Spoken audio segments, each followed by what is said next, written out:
Pledge allegiance to the flag of the United States of America and to the republic for which it stands, one nation, under God, indivisible, with liberty and justice for all. Good evening, everyone. I will open tonight and ask if there's any public comment from the board this evening. Yes, I would like to have some comments. I'd like to thank Rob Verge, Chairman of the Conservation Commission, for leading walks on Lunenburg's beautiful conservation land. Sunday's walk on Laurel Bank Farm off of Pleasant Street was really delightful. I encourage residents to take advantage of these explorations to get to know the beautiful parcels of conservation land in Lunenburg. I think Rob will be starting up again in the spring. The Lunenburg Police Department will again participate in the National Prescription Drug Take-Back Day on Saturday, September 27th. The public is urged to bring any unused prescriptions or expired drugs, people or pet prescriptions, to the Public Safety Building lobby between 10 a.m. and 2 p.m. No questions asked, just drop it off. It's just so much better for the environment than flushing them down the toilet or throwing them in the rubbish. So please take them. I think they do it twice a year, in the spring and in the fall. So clean out your cabinets. I attended a Stop the Pipeline meeting in Bolton. Knowledgeable speakers from massplan.org and nofrackedgasinmass.org provided the con to the Kinder Morgan Pro we've been hearing a lot of lately. Please go to their websites for more information. Mr. Chairman? Ms. Rabasol. Just following up on that, we received an email from a citizen. Is that what you're going to? Nope, go ahead. Okay, we're on the same page. Regarding Kinder Morgan has pre-filed to the FERC, and it's docket number 14-22. I don't have the website, but people can go to the website, and apparently they had to pre-file and talk about the impact of the expected locations within Lunenburg. I've not had a chance to look at that yet. Just to follow up on that, I was actually going to mention that as well, and nor have I had time because we just received this email. I want to thank the resident who's doing so much background work to provide us with up-to-date information. But it's my understanding that anyone can register online at FERC and provide comment on the project's potential environmental or economic impacts. So I would urge everybody who does want to comment to go to the FERC website and make any comments and take a look at the information. And perhaps as part of our future agenda, once we've had all had an opportunity to take a look at the route and what they've proposed, specifically for Lunenburg, we may want to consider filing on behalf of the town.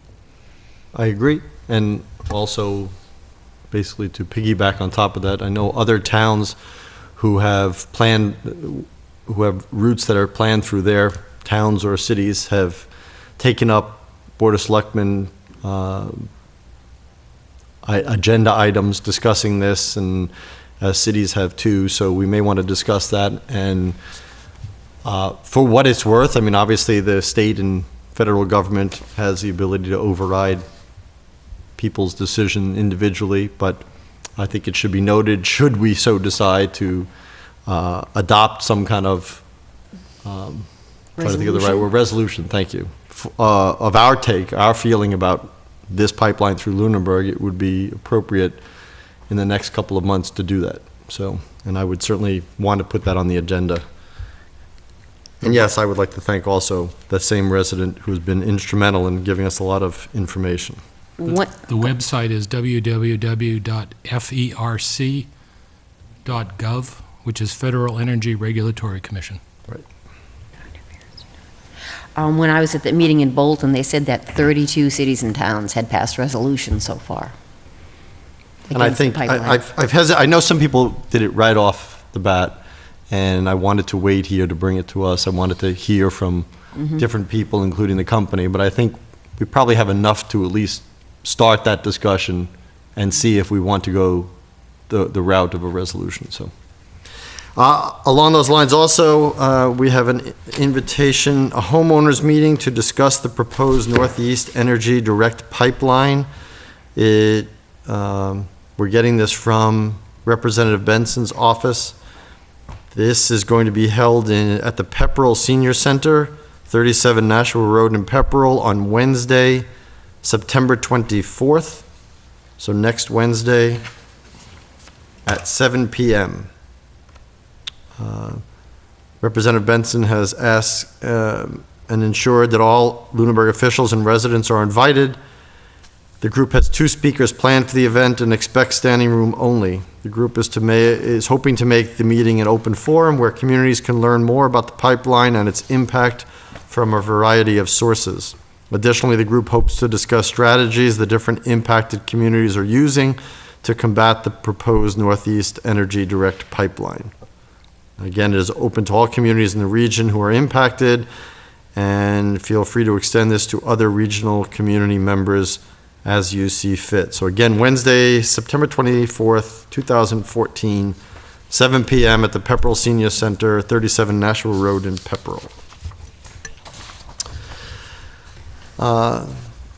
We've also gotten word that the school building committee has recently established the following date and time for the official groundbreaking ceremony. Obviously, the ground is already broken, but the official ceremony. And they felt it most appropriate, and I couldn't agree more, that the ceremony will be held in conjunction with homecoming, and that will be Saturday, October 18th at 1:15 p.m. Obviously, it is open to the public, and the members of the Board of Selectmen, on behalf of the superintendent and all of the school committee and school administration, are requesting attendance. But anyway, people should save that day. There'll be a brief ceremony and some talks about the school, et cetera. And then the official, I don't know, the gold shovel in the ground. Anyway, that's October 18th, 1:15 p.m. It's probably right after the parade. Any public comment from the public? Mr. Luck. Good evening, Carl Luck, 50 Sunset Lane in Lunenburg. I believe that the board has on its agenda tonight the appointment or reappointment of the dam keepers for Lake Shirley, 50 Sunset. I live on Lake Shirley, so it's of interest to me. And I'd like to first start by congratulating the current dam keepers for the job that they've been doing.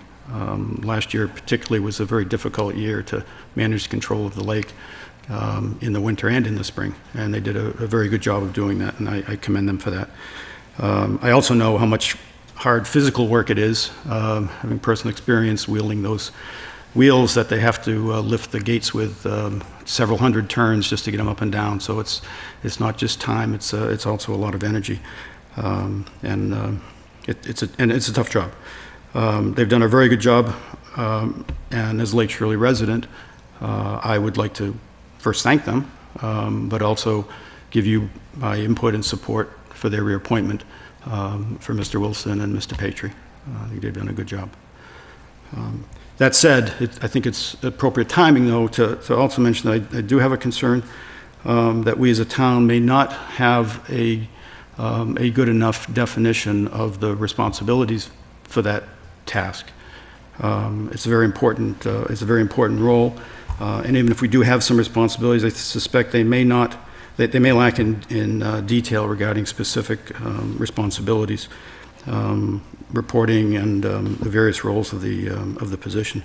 For instance, since the town controls the dam and thereby controls the lake level through the dam keepers, it's their responsibility, I would assume it's their responsibility, to make sure that the order of conditions that the town has for the Lake Shirley drawdown are complied with. And I believe it is complied with, but without having clear processes and procedures, data that's required to be taken, frequency and so forth, we may lose that information. And as I'm sure Mrs. Bertram knows from her lake, that when you're looking for grants, it's extremely important that you have a lot of good, consistent, reliable data that shows issues, problems, and even the intent and willingness to manage the lake properly. So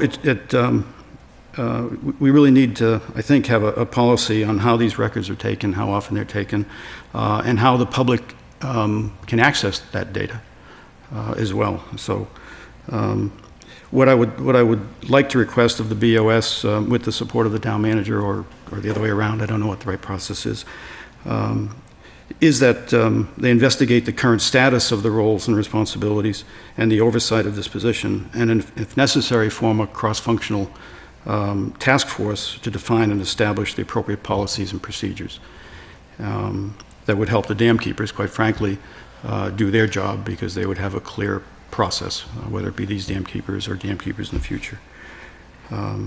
If I could be any assistance to the town in that regard, I would be eager to help. But I think it is very important for the lake. And again, in closing, I would like to give my support to the dam keepers now, who are doing a good job, even in spite of what I believe to be his lack of the policies and procedures. Thank you. Thank you. Mr. Alonso? Just as a follow-up to that comment, I believe we do have clear definitions of what the dam keeper does and the assistant dam keeper does, although certainly going back and looking at that makes sense. One of the things that throughout our discussions on Lake Shirley that I have asked is if logs are kept of when the water level is raised, when it's lowered, what proactive steps are taken, what maintenance is done. And I've been assured that we do, and I've asked that we receive copies of that on a regular basis, and I don't know whether or not we're receiving it. But I think as owners of the dam, we certainly want to make sure that we are. I know that as required, the dam is inspected every other year. So I know that because it's a high hazard dam, those inspections are occurring. But certainly I would agree with you that making sure we receive copies of the log books or have access to that log information is critical. So I would agree that it's something we should look at. Thank you. Any other public comment from the public? Okay, our 7 o'clock meeting, the Housing Authority did not have a quorum that they could, so that one is being postponed till a further day. Should we wait or do the mitigation plan first? We have a minute. Let's go to the mitigation plan. Update on hazard mitigation. We have Mr. Sam Lawton from the MRPC. Good evening. Good evening. I have some paper for you. And, I don't know, did everybody get a copy of the presentation? I know we sent that to Ms. Fidel. They have the plan already? This one? That's the presentation. Yeah, we have The plan, I don't believe you do have. There's 6 copies there. And prior to yours. Oh.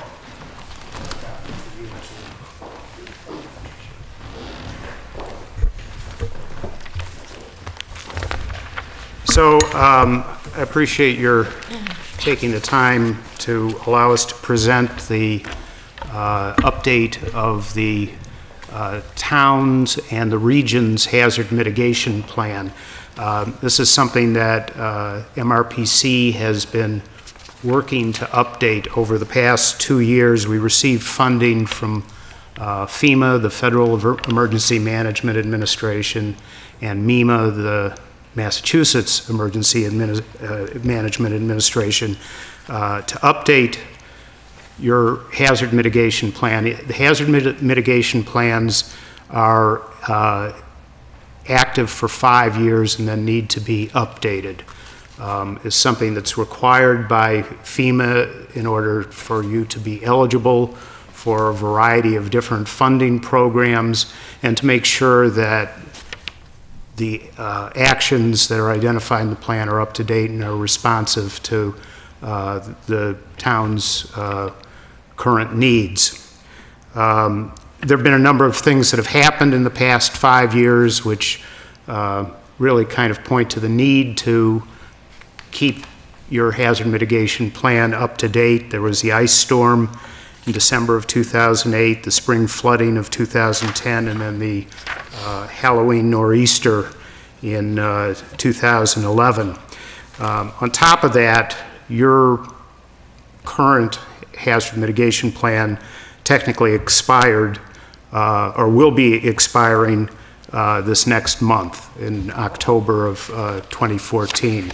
So it's timely that we present the draft of the update to you now.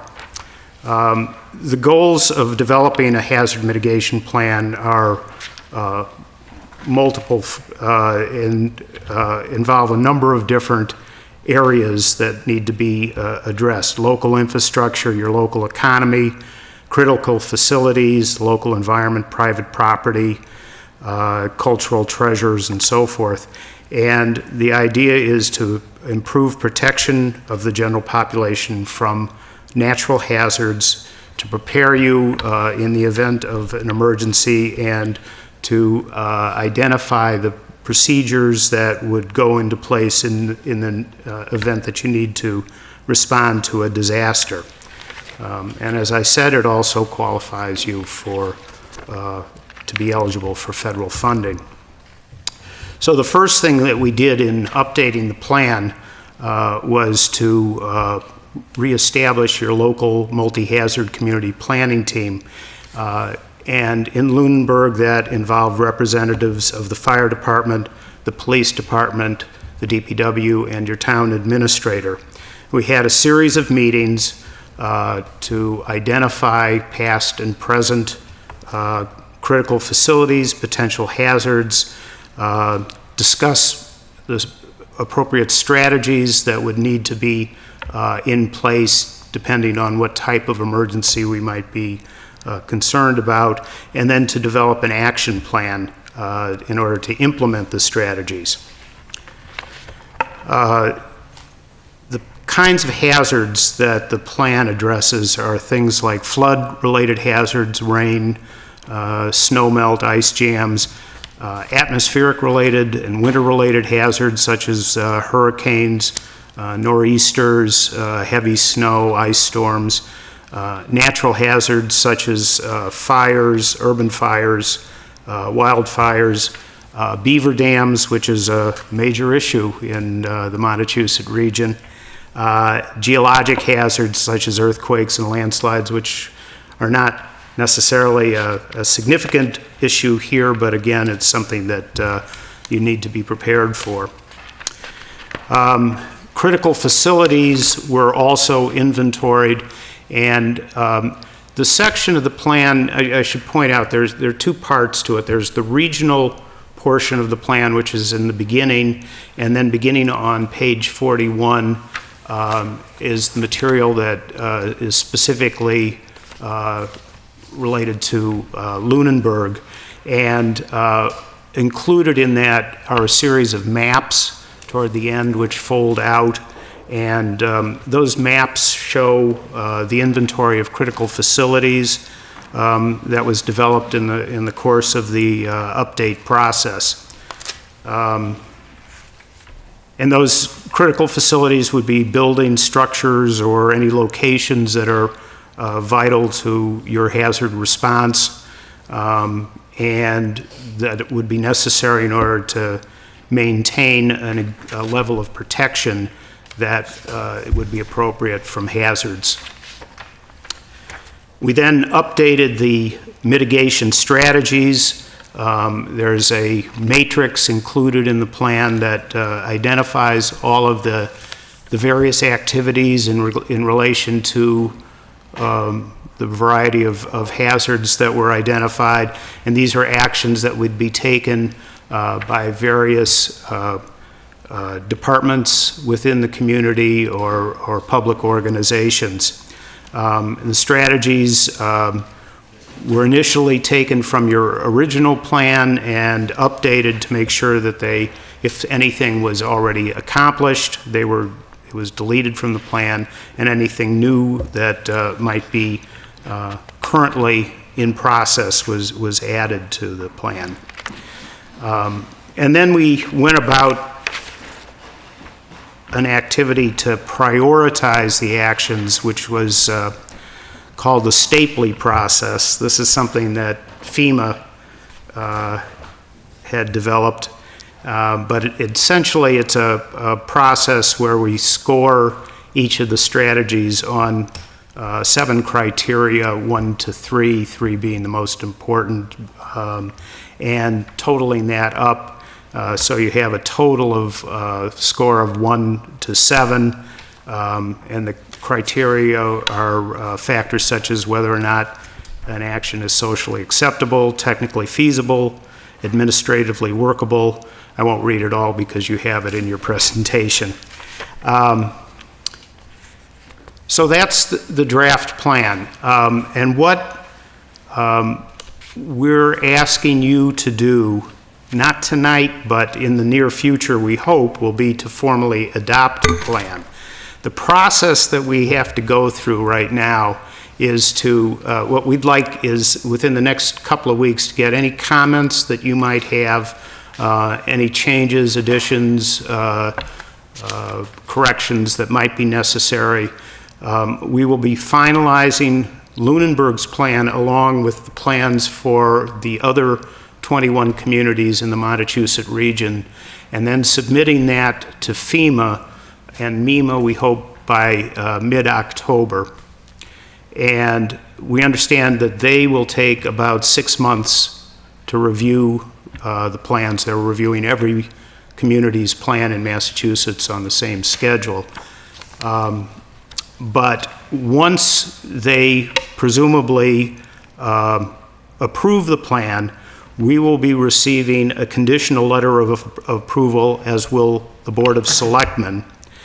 We will then prepare a certificate of adoption, which we will give to you and then ask you to formally adopt the plan, sign that certificate. That will then be incorporated into the final plan document, and you're good for the next 5 years. So that's the basic process, and I'd be happy to answer any questions you might have. Anybody from the board have any questions?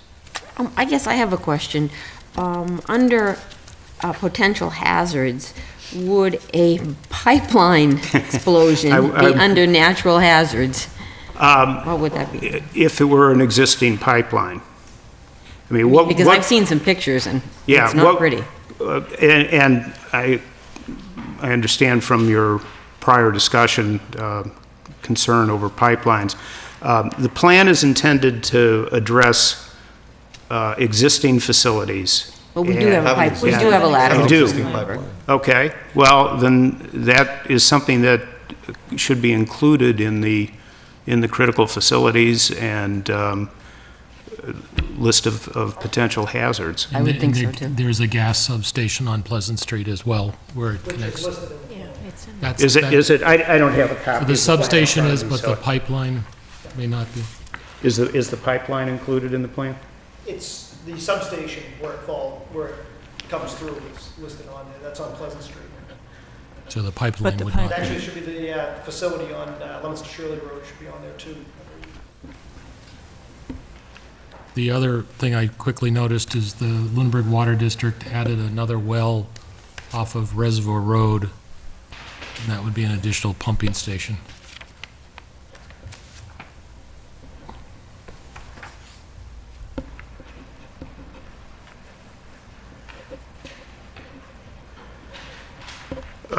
So the gas pipeline would go from Leominster Shirley Road cross-country to Pleasant Street, so it bisects the town almost the entire length. Okay.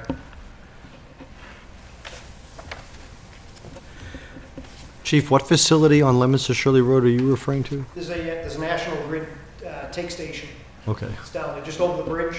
okay, You pass through. That's, Oh, yeah, okay. It's listed on here, 220 Leominster Shirley Road. okay. It's- Oh, so it's in there already, okay. It's in there. So That's just the at pipeline doesn't... Pleasant Street facility. Okay.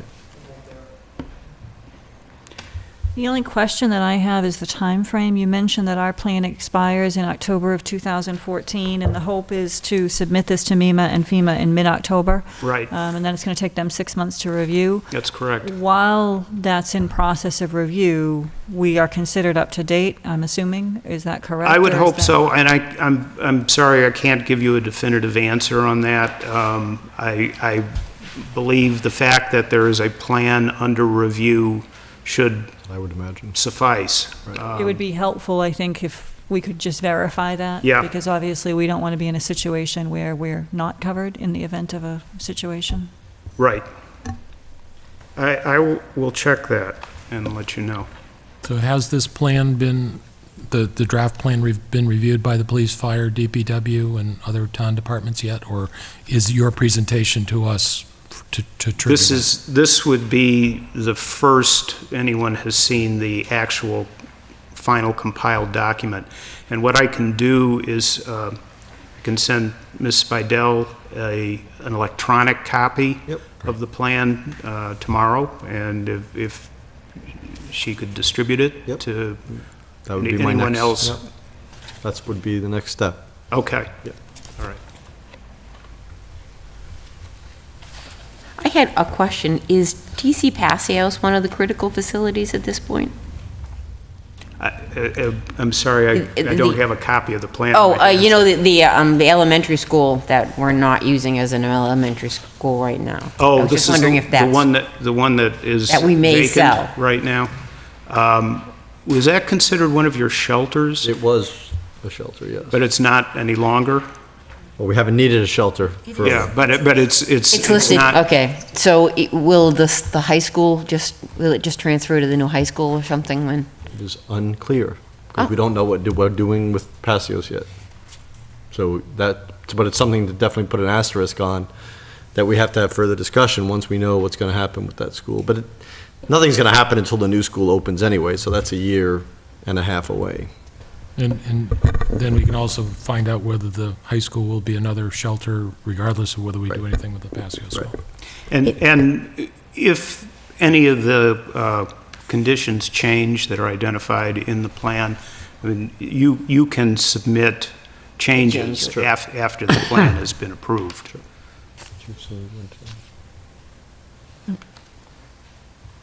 Anybody else have any questions? So the next step would be you're gonna send town manager an electronic copy of this plan. Correct. That will be distributed to all the town departments and anybody whose job it is to work with hazard mitigation. Obviously, the three heads of the departments are kind of here already.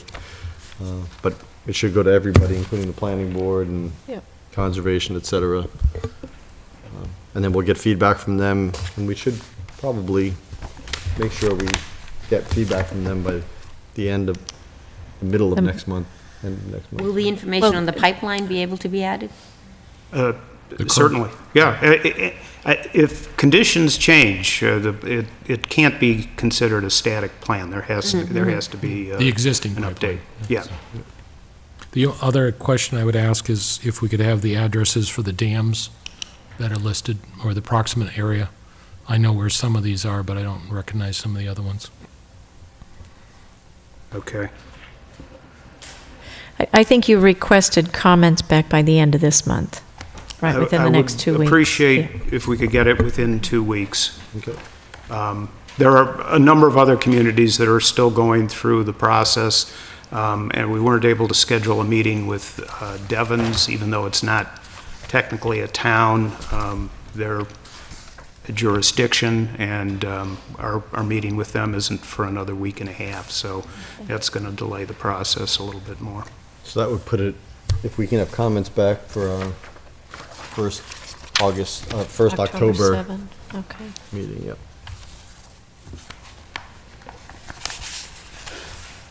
Thank you very much. Okay. Thank you. Thank you.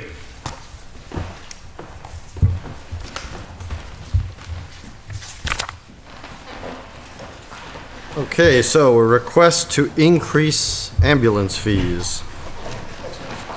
You're up, chief. Well, I should say, since both of you are here, Chief Sullivan. Just to touch on some of that, the Turkey Hill Middle School is the primary shelter for the town. The Passios would be the backup or the secondary if we needed it, only because it has auxiliary power. The high school has no auxiliary power. In the future, I would anticipate the new high school probably continuing to be a secondary shelter. We have asked, as they set stuff up, to have auxiliary power feed enough circuits. It would have that capability if needed. So, Thank you. to the task at hand. Several weeks ago, I came to you with a proposal to raise the ambulance rates. We have not seen a rate increase in at least 4 years, and probably more like 6 to 8, trying to dig back through the records. You had asked for a little bit more information on some of the, I don't know, for lack of a better term, the ancillary costs, such as some of the costs of the building related to it, depreciation and expense on the vehicles themselves for the costs. Working with Ms. Bidell, she was able to provide me with that information, which is what you have before you, which, again, it shows back to what I was saying, is I'm looking to offset some of our expenses and our costs on the service and bring our rates up in line with communities around, that are in the same area or same size. Again, we look at this from numbers that I've gotten from our ambulance billing company, we would probably see around a $60,000 increase. That was what we would anticipate for an increase with these rates. Again, I think, Is the rate increase a certain percentage across the board? It's generally, they classify it as a percentage above Medicare, which I believe this was, they call it Medicare plus 250, 275. It's about, it averaged, some of the rates vary differently a little bit, but it's in the neighborhood of about a 30% increase. But again, we've gone multiple years without changing any of these fees.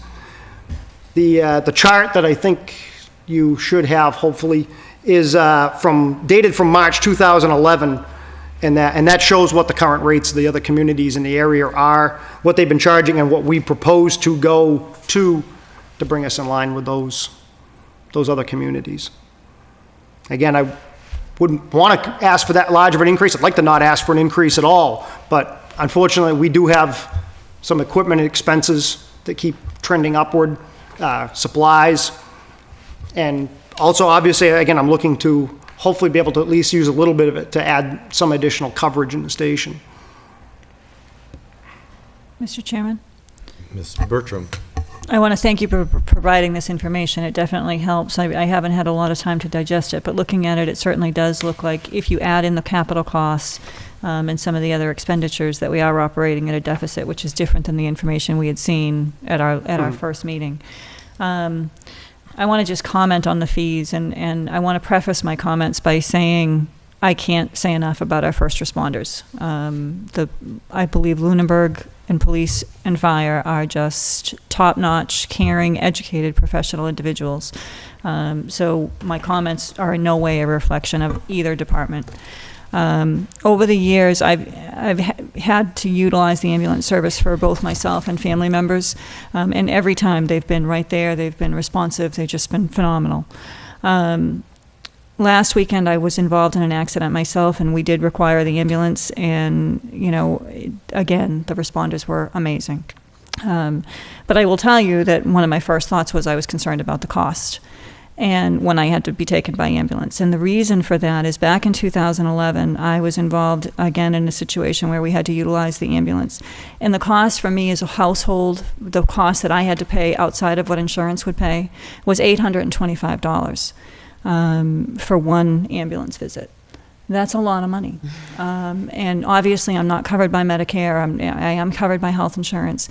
Health insurance chipped in a couple $100, but the rest of it had to come out of my household budget. And $825 out of a household budget is a lot of money. My concern is that when you look at ambulance fees as a revenue generating mechanism, I have a problem with that. Certainly we have to cover our costs, and if you look at this data, and again, I haven't had a lot of time to digest it, we're not doing that. But, my concern is when people are calling the ambulance, it's because they're in a situation that they had no way of anticipating, and oftentimes it's a life-threatening situation. And it's not an optional service. I think we absolutely have to look at increasing fees across the board. I think we have to, but I think that we need to focus on optional fees, like building department, like, fire permits, like, other permits, licenses, alcoholic beverage licenses that are optional, that people have an option to either take advantage of or not. But an ambulance isn't something that's optional. And when you're dealing with people that have been involved in an accident or had a situation arise that they can't control, I think we've got to do our best to keep the cost down. And looking at the chart, I know you're doing everything you can to do that. But I'm just concerned about the impact to the families. And so many of our families in Lunenburg are struggling right now. And I'm just very concerned about the potential impact to those families.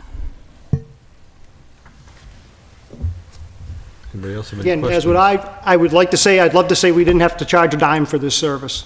I personally believe that, it's an emergency service, that we shouldn't have to, but we do need to offset our costs, unfortunately. So, in a perfect world, it would be free, but unfortunately, something's got to pay for it somewhere. Otherwise, it's coming out of somewhere else to offset, the costs and the expenses of what we do. So, I have a question. What would the additional cost be to a person on Medicare? on Medicare, basically none. Medicare sets the rates, and by law, we have to accept what they pay. We cannot chase someone or ask them to pay the difference on Medicare and Medicaid, So these rates really are meaningless to people on Medicare? basically, yes. Is there any other category of citizen that the rates are meaningless for? As of right now, no. Other than someone who meets certain financial criteria for an abatement. Hardship. They can request an abatement if they meet certain, I believe it's a certain level of the poverty level based on the Montechusett region. There's a set of numbers that I've given to you folks, and that they can request an abatement that comes to me, I approve it or disapprove it, and pass it on to you folks for a final say on that. So, Okay, so people with real need. Okay. But the average person who's not on Medicare, across the board, it's like a 30% increase? when we basically compiled from where we were, it averages, it may be 25%, it may be a little more than 30%, but the average worked out to around that. And again, we haven't raised them in several years. So the shaded numbers aren't what you're charging now, they're what you hope to charge? I'm not sure which You're one you're proposing. They're the looking at. proposed. The sheet that I gave that's dated March 2011 on the top, it should have been highlighted around it, and that's the rate that we were looking to go to. It said proposed Right. on it. Mr. Chairman, Mr. Ibersol. I note that the fiscal 2013 budget or expenditures would show a loss of $123,000, and the $60,000 would go towards that loss. A couple of questions I have is the personnel, this is the personnel that relates to the ambulance, or what is the personnel that's involved in this, the $167,000? That's solely for ambulance. Okay. So part of my, I agree with Mrs. Bertram about trying to keep the fees to a reasonable level, and I'm a big believer in increasing fees on a regular basis and not have a huge number. I know that 30% is high, and I understand that. I think that we need to move these fees to be a higher level. And again, coverage is going to depend on everybody's health insurance plan, so some cover more than others. That's the unfortunate state of healthcare in the United States, is that it's not consistent across the board, and so therefore we have inconsistent coverage. I'm struggling with it, but to get closer to coverage for covering the cost of the service, perhaps we need to have a workshop on all fees and look at other fees as well, but I would support the increase. I have a question. On what's ALS reimbursement? This is for the third-party ALS services. We don't provide full paramedic service. We provide basic and intermediate level service.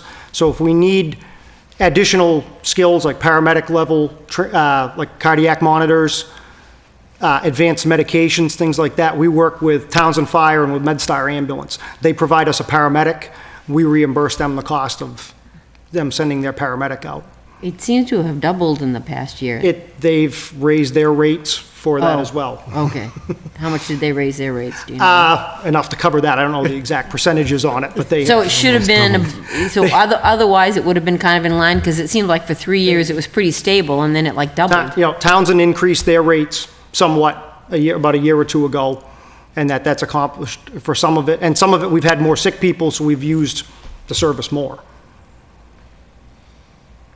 That can vary on how many times we actually need that service. We don't need them, we cancel them, or we don't use them, but a lot of times, you know, we need that service.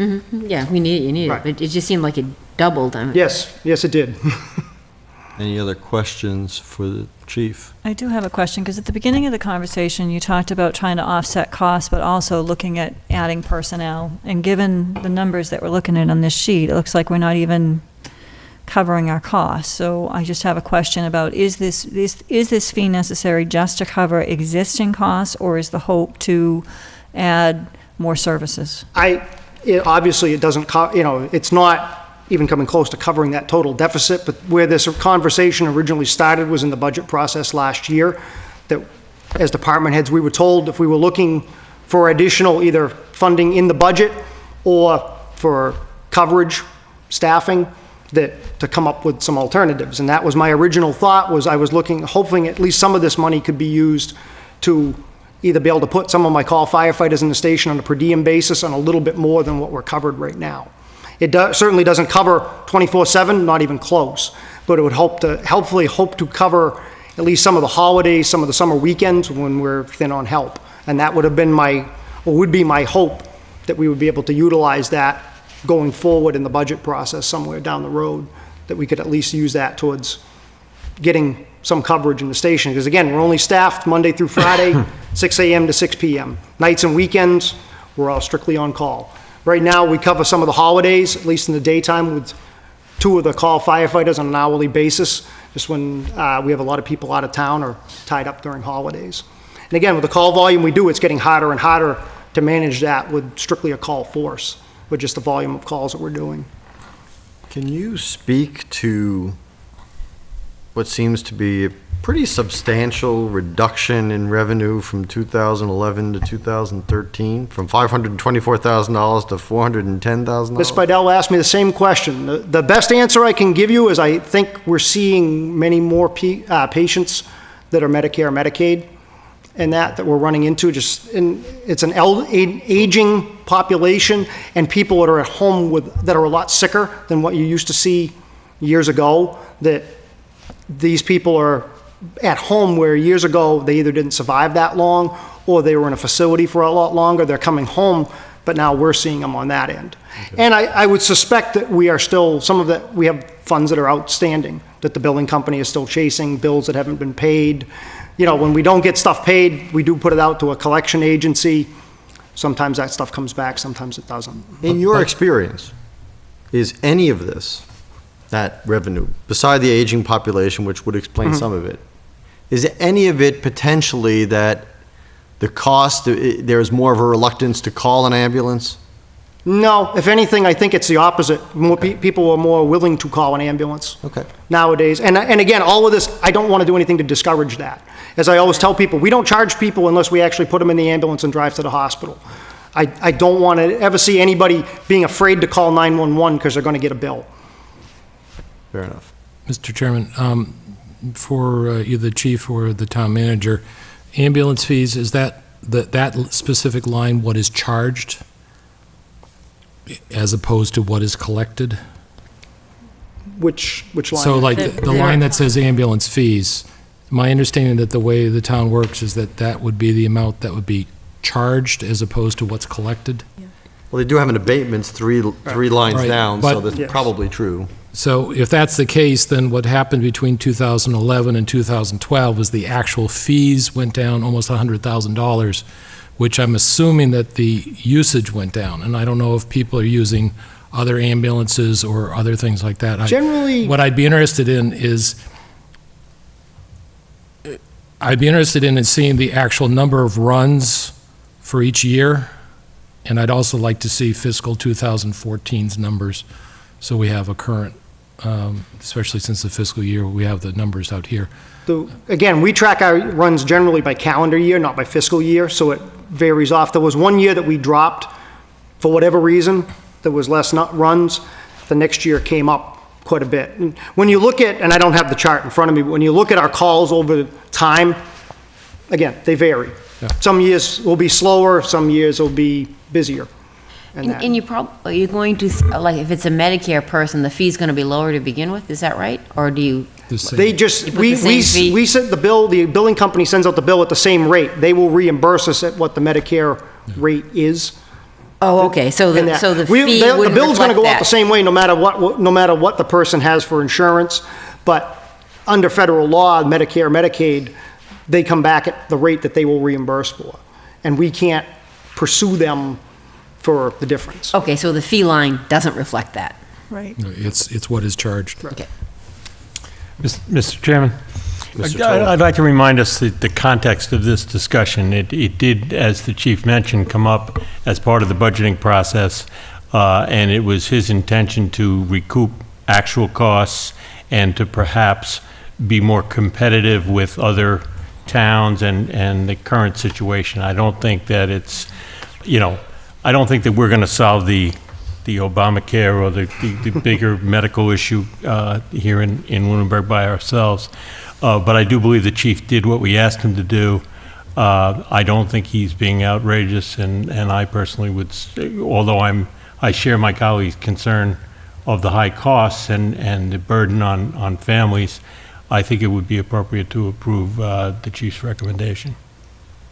I want to just state that, I had reservations last time because I had questions, and I'm a big proponent that fees, while they should cover the costs that the town expends, the town shouldn't lose money for the services they provide. We certainly shouldn't make money for the services we provide. However, also in that discussion then, and I think it's even clearer now, given Mrs. Bertram's, response to her own personal experience, past and present with the service, is that number one, a town is not required to have an EMS service. We can certainly go private, at which the first meeting that you had with us, Chief, you clearly said a private ambulance is almost double, if not 2.5 times what we're charging. They have to make money. So that's number one. So we are providing a service because the services can be more quickly provided locally. Obviously, it would take longer, potentially longer for a private ambulance to get here. Number two, given the excellence of service that Mrs. Bertram said, I would say that while we want to maintain and really try to curb costs as much as possible, you really want to save lives and you want to save complications by getting there quickly and having trained personnel getting there quickly. So with that in mind, I think that given the fact that we lost $123,000 last year, given this service, and you're looking to recoup potentially 60 of that, to me, that is a clear definition of something that really doesn't take a lot of explaining to do. If I called an ambulance, I'd want the ambulance there, and yes, the costs are high, and yes, to one of my other colleagues who said that, healthcare in general in this country is A, expensive, B, unfairly distributed. Those are facts that we're not going to resolve tonight. I certainly would be for this fee increase because I think it meets all the criteria that I look for, which is we're not overcharging and we're not making money on this. In fact, we're still looking to probably break even at best if we have a big uptick in ambulance costs, which of course is a negative because I don't want more ambulance costs. Obviously, I want to have a safe town.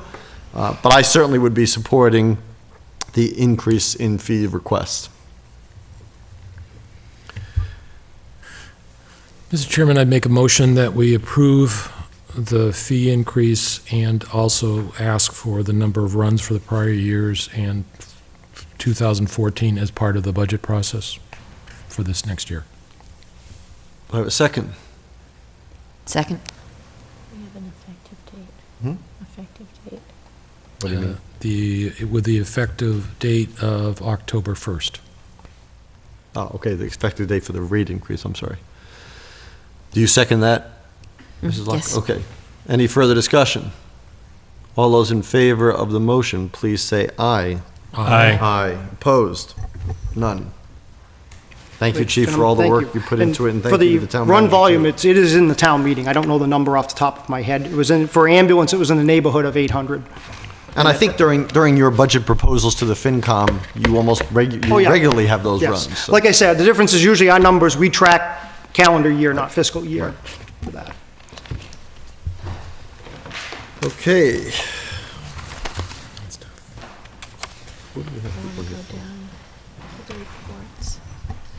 Okay, so let's skip down to the town manager reports here. Town manager reports. So an update on the review of the intersection of Main, Highland, Oak, and then Flat Hill and Sunset Lane. Sure. So at your last meeting, there was some discussion about the first intersection that was mentioned, Main, Highland, and Oak.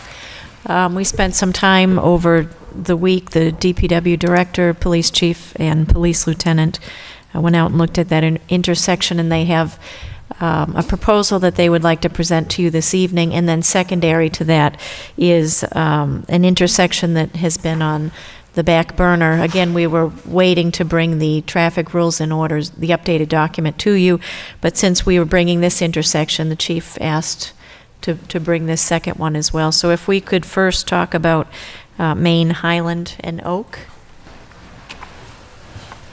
And I have some pictures to send. For each of you, there's two shots here. I've described this. This is one set. Yeah, there's only one set of them. Okay, thanks. These go along with the poster. Okay, good. Shot for people.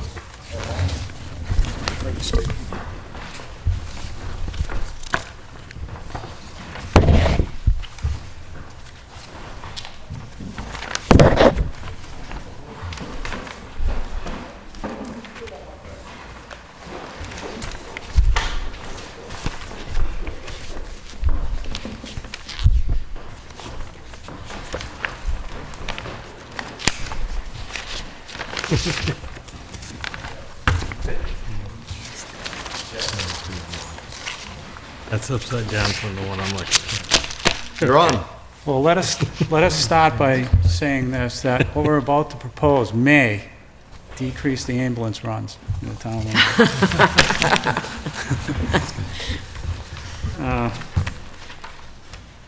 We're at Main and Oak and Highland, all right.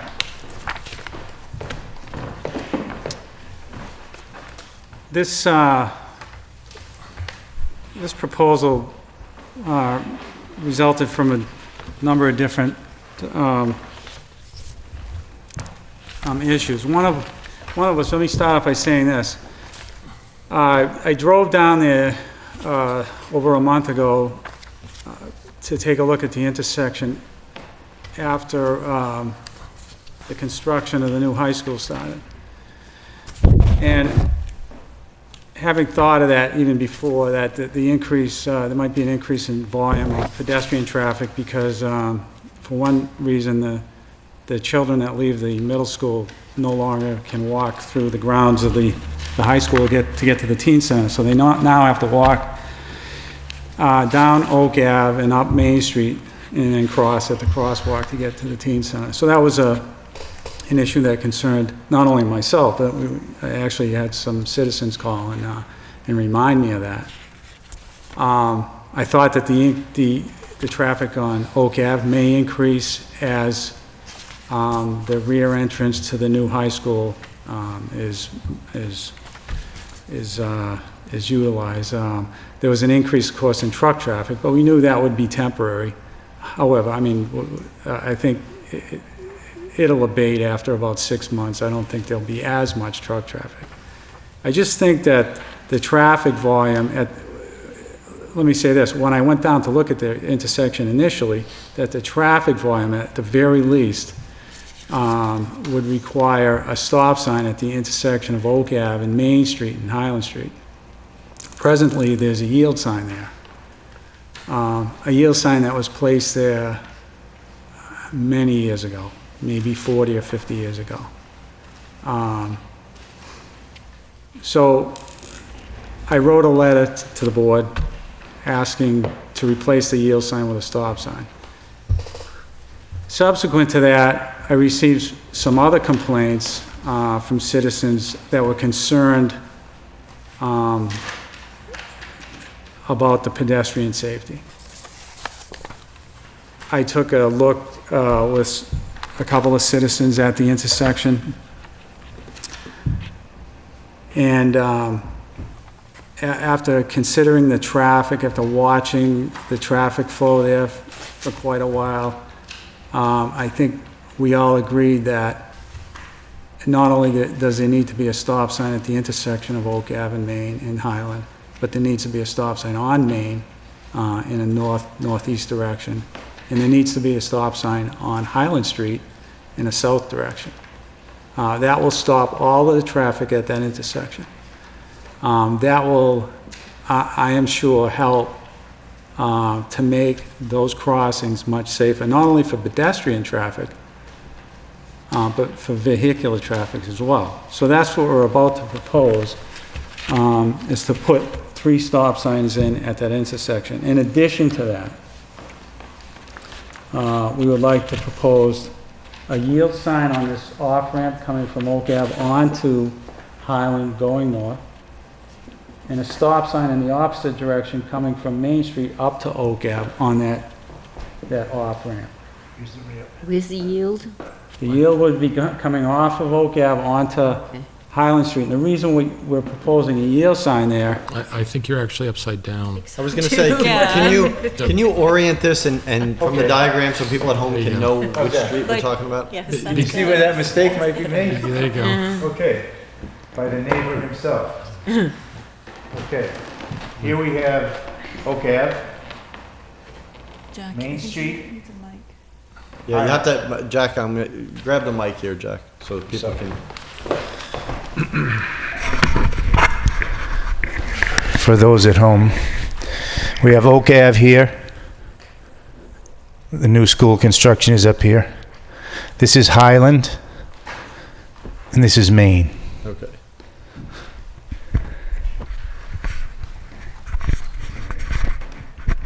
So if you can go over each of the 6 points of direction that you could enter there, then say what you propose, that'd be great. okay. We're proposing, first of all, we're proposing to put a stop sign right here. Now that's coming off of Oak Ave. You're going to do it again. Flip it around. Oh, because it's not going to be oriented. Okay. Okay, now I'm thoroughly confused. Okay, we're on Oak Ave right here. We're heading in a southwesterly direction. This presently, at this intersection right here, is a yield sign. We want to make that a stop sign. As you can see, there's the 2 crosswalks here. So we want to stop vehicles here. This is a grade, as you know, so it's a little difficult for that car to even see any vehicles traveling, again, in a southerly direction. We want to put a stop sign here. We want to stop the cars here. We want to stop cars coming in the opposite direction here, so that all of the vehicular traffic has to stop before considering another move at that intersection. One of the reasons for that, of course, as I said, is because of the pedestrian traffic, but the vehicle traffic also, I believe that this is hazardous without these stop signs. This Main Street here is more oriented towards Oak Ave. If you drive down there now, you would think that the main thoroughfare is Oak Ave, when in fact it's Highland. Right. So what you'll see, and you probably can see in some of those photos, there's actually skid marks here, because people sometimes are confused about which way the traffic is going to go there, and they have to make an abrupt stop. With a stop sign here, a white line, stop ahead signs, it'll slow everything down to that intersection and stop it there. And then now they have time to consider which way they have to go or who's going to go first. I mean, I live in that area, so I drive through this intersection quite frequently. And many times when I come into this intersection, people actually stop there because they're confused about which way to go anyway. So I think it's almost natural to have a stop there. In the other direction, coming up Highland onto Main, again, we have a crosswalk right there. The road grade is below the level of Oak Ave. It's a very difficult intersection to see, and I think it would be safer to put a vehicle at a stop there and give them time to consider the other vehicle traffic and the pedestrian traffic. I think it'll disrupt the flow of traffic on these streets and slow it down. And that's Highland Street is a major source of complaints for the police department in terms of speeding vehicles and so forth. It'll disrupt the flow of traffic on Main Street. It'll start to keep that much slower than it is now. And I think even Bob can attest to this. The other night we were standing out there and some of the vehicles were traveling in excess of 45 miles an hour while I was standing there in uniform. So way too fast.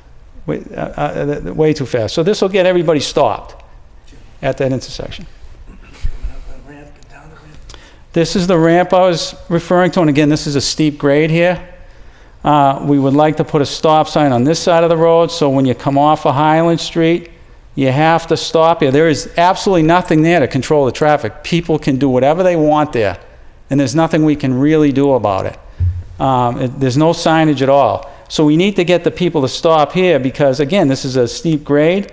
They're going to cross 2 lanes of traffic to make that turn. So they need to they have to stop there. That's the safest, I think, is the safest remedy for that particular intersection. And then going the other way, coming down the ramp, again, this is a downward grade. We had considered putting a stop sign there, but because it actually merges onto Highland Street, I think a yield sign will be more appropriate there to at least get the cars to consider the traffic going in the same direction. So,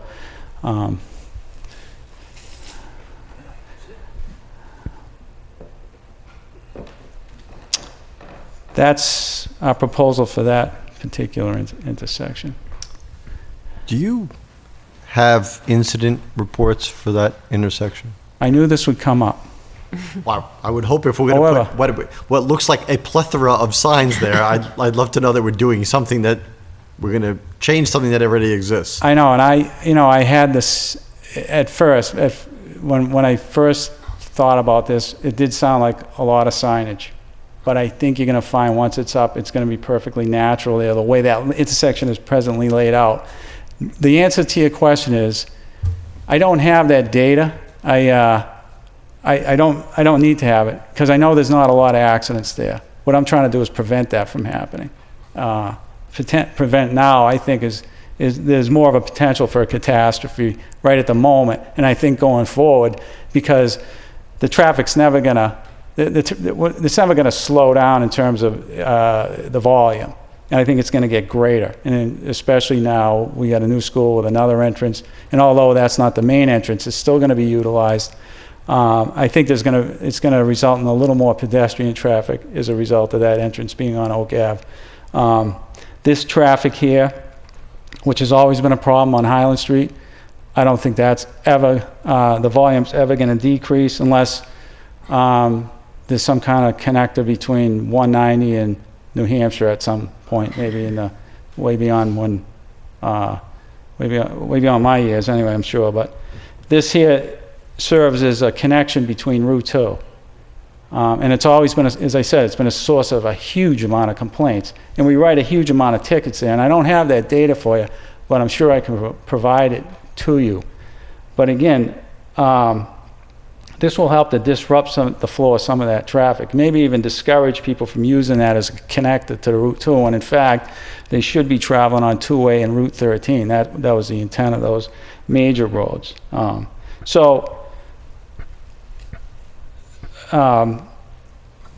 don't have any data. This is strictly, I'm trying to prevent something from happening. I can report that the house on the northerly end by the connection between Oak Ave and Highland Street, Mrs. Gregan had put large boulders on her yard to keep cars from going into her property. The house with the white roof and the yellow roof, There have been overturned cars in their yard. And then the connector coming up from Highland towards Oak, there was one time when a gentleman, or we don't know who it was, decided to go straight across Oak Ave and cracked into one of the posts there. So there, I don't know about personal injury. There's also one that ran into the post on the property at 91 Main Street across on the right, on the westerly side of Main Street as well. Hold on a second. One of the issues that I have, first of all, is that this kind of intersection was exactly what we addressed at Townsend Harbor Road in Mulpus. And so and that one, we identified the fact that, well, first of all, it had lots of incidents. But number two is that this kind of intersection, we shouldn't be trying to support. So is it the time now to consider, I mean, I can support this if it's a stopgap measure. I can't support, you know, on a road that has, on an intersection that has 3 roads, having 6 or 7 signs, I start having problems with it, because it sounds like the intersection is begging to be redeveloped, that it needs to be a different intersection. It absolutely does. And forgive me for not prefacing this whole conversation with that. This to me is a short-term solution to this problem. I think in the long term, when we discuss this, that this intersection should be studied. I think it's going to be a little complicated to actually redesign it, but I know it can be done, because years ago what they did is they raised Main Street.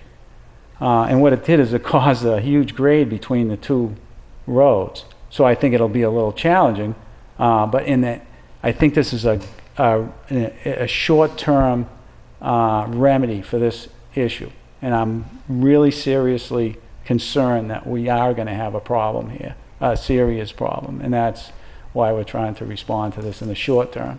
But you're right, in the long term, it's begging to be redesigned, as is, and I don't want to bring up all the intersections, we're trying to get to this one at a time, but the one at the other end of Oak Ave, at Oak in Northfield Road, is poorly laid out, and at some point is going to have to be redesigned.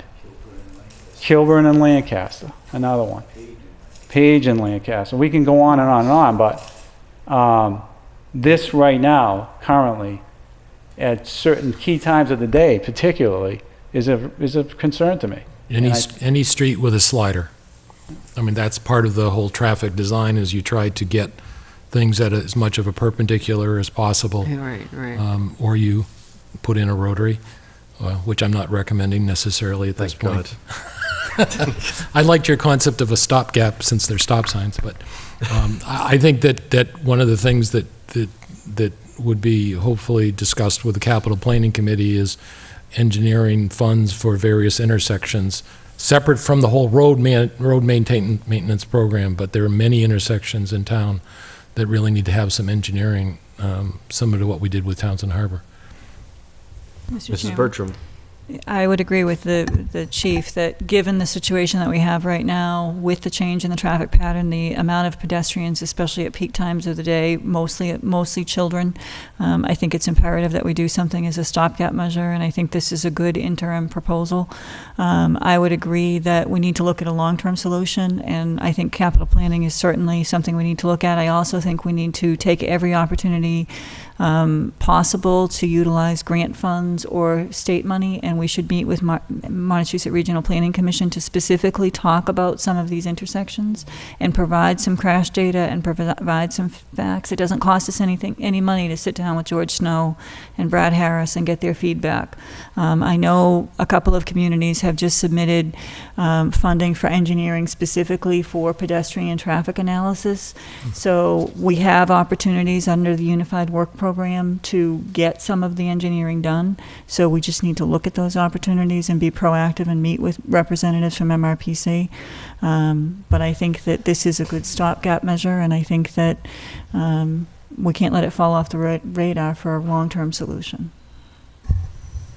Well, I'm not even, I don't even want to consider a long-term solution. I mean, it's a mid-term solution. I mean, it's got to happen when the school opens. I mean, to remedy bad intersections with just multiple signage, eventually, one of the things that'll happen is that, the way the signs are oriented, it's going to be confusing potentially which one applies to you, first of all. I mean, they really have to be angled right. There are a lot of intersections that you come across that it's very difficult to know which, is this stop sign for me or is it the road extra because of the way the angles they come in. But also, we just want to make sure that we don't perpetuate a bad intersection and do it sooner rather than later. So this would be short-term, but the other one is a short-term too. It's just a little longer short-term to get it really resolved because, I mean, it is a bad intersection. It always has been as far as visually. I mean, I won't go into the fact that usually in the past, when we've done Mulpus Road in Townsend Harbor, for instance, the big impetus was the fact that there were just demonstrable issues with incidents there. And they don't exist here. I'm not saying we should wait for one to exist. I understand the different traffic patterns of students, and that's why that's one of the major reasons I'd be for it now. But I just don't want it to say, okay, this is it, and then it goes away and we don't address it again. Yeah, and again, and I thought about this today. I was going to try to pull up some data today, and I figured, well, I'll ask, I'll propose it first. If you need the data, I can get it. But I don't think the data would be something that would totally support the issue here. This is as I said before, we're trying to prevent something from happening. It frustrates me that, and I understand the reason why the case, Summer Street's a case. Our accident data isn't huge there. It's a quarter of a mile of road. So how many accidents do you have on a quarter of a mile of road? So it's frustrating. Is it that we get money because we have 1,000 accidents, or we only had 20 accidents in 4 years?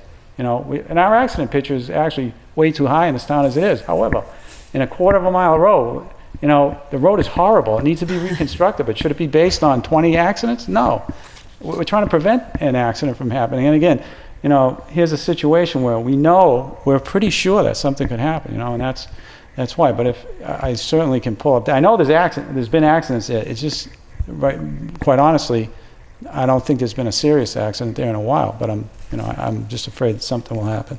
So that's why we're here. I also take the opportunity because we are talking about pedestrians and we are talking about students, that I could not be a stronger proponent of some kind of plan going forward of installing sidewalks, real sidewalks that people can walk on, that aren't overgrown, that actually exist to get from one place to another, not that they have a patch and then it disappears and you're walking on the grass and you're on another patch. I mean, we really need in town center and other places that are densely populated, the Whalum area, we really need sidewalks, and we really should be proposing and coming up with some kind of plan, and then with that plan searching for money to do sidewalks, because we have the teen center there, we have the senior center there, we're looking for different kind of housing potentially that maybe for the old primary school we were looking at senior housing. This is all a safety issue as more and more people start walking around or need to walk around because they're not driving. And I agree, and as a matter of fact, one of my visions was, last year, I talked to a state engineer about a sidewalk down 2A on the right side to go to Marshall Park from the center of town, because the problem is kids walk down the sidewalk on the left side of the road, then they got to cross on a corner. And I tried to get them to put a sidewalk there, or a crosswalk, and they wouldn't do it because there's not enough line of sight, which is understandable. But trying to get a sidewalk, and now I got to propose that to the MRPC, getting the tip, and the process is lengthy. When in fact, we share the same visions, is what I'm saying. I'd like to put sidewalks all over town.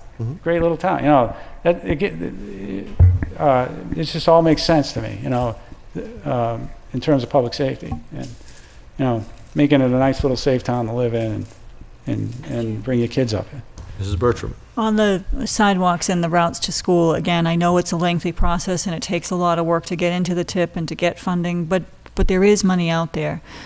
Safe Streets to School is a program offered by Mass DOT. We have to register to become a member, but they will do studies for pedestrian flow, and they will do studies for sidewalks, and especially on routes to schools. So especially given this intersection, this would be a perfect place to look at sidewalks. So I know this primary school had the opportunity to apply for a grant like in June, so maybe we just sort of have to encourage them. So there are opportunities out there. Any other questions for the chief or the DPW director on their proposal?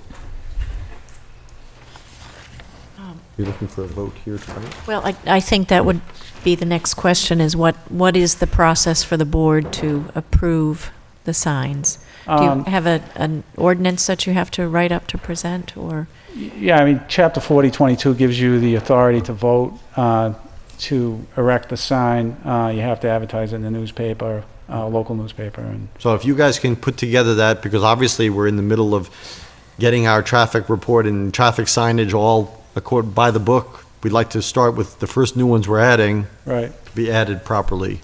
At some point, you'll see a copy of the traffic regulations that I've redone, and I've added these signs down on Townsend Harbor Road. So if you approve these, we can add them. I put it in a format that's modern, so we can just keep adding to it now electronically as we make changes to our streets.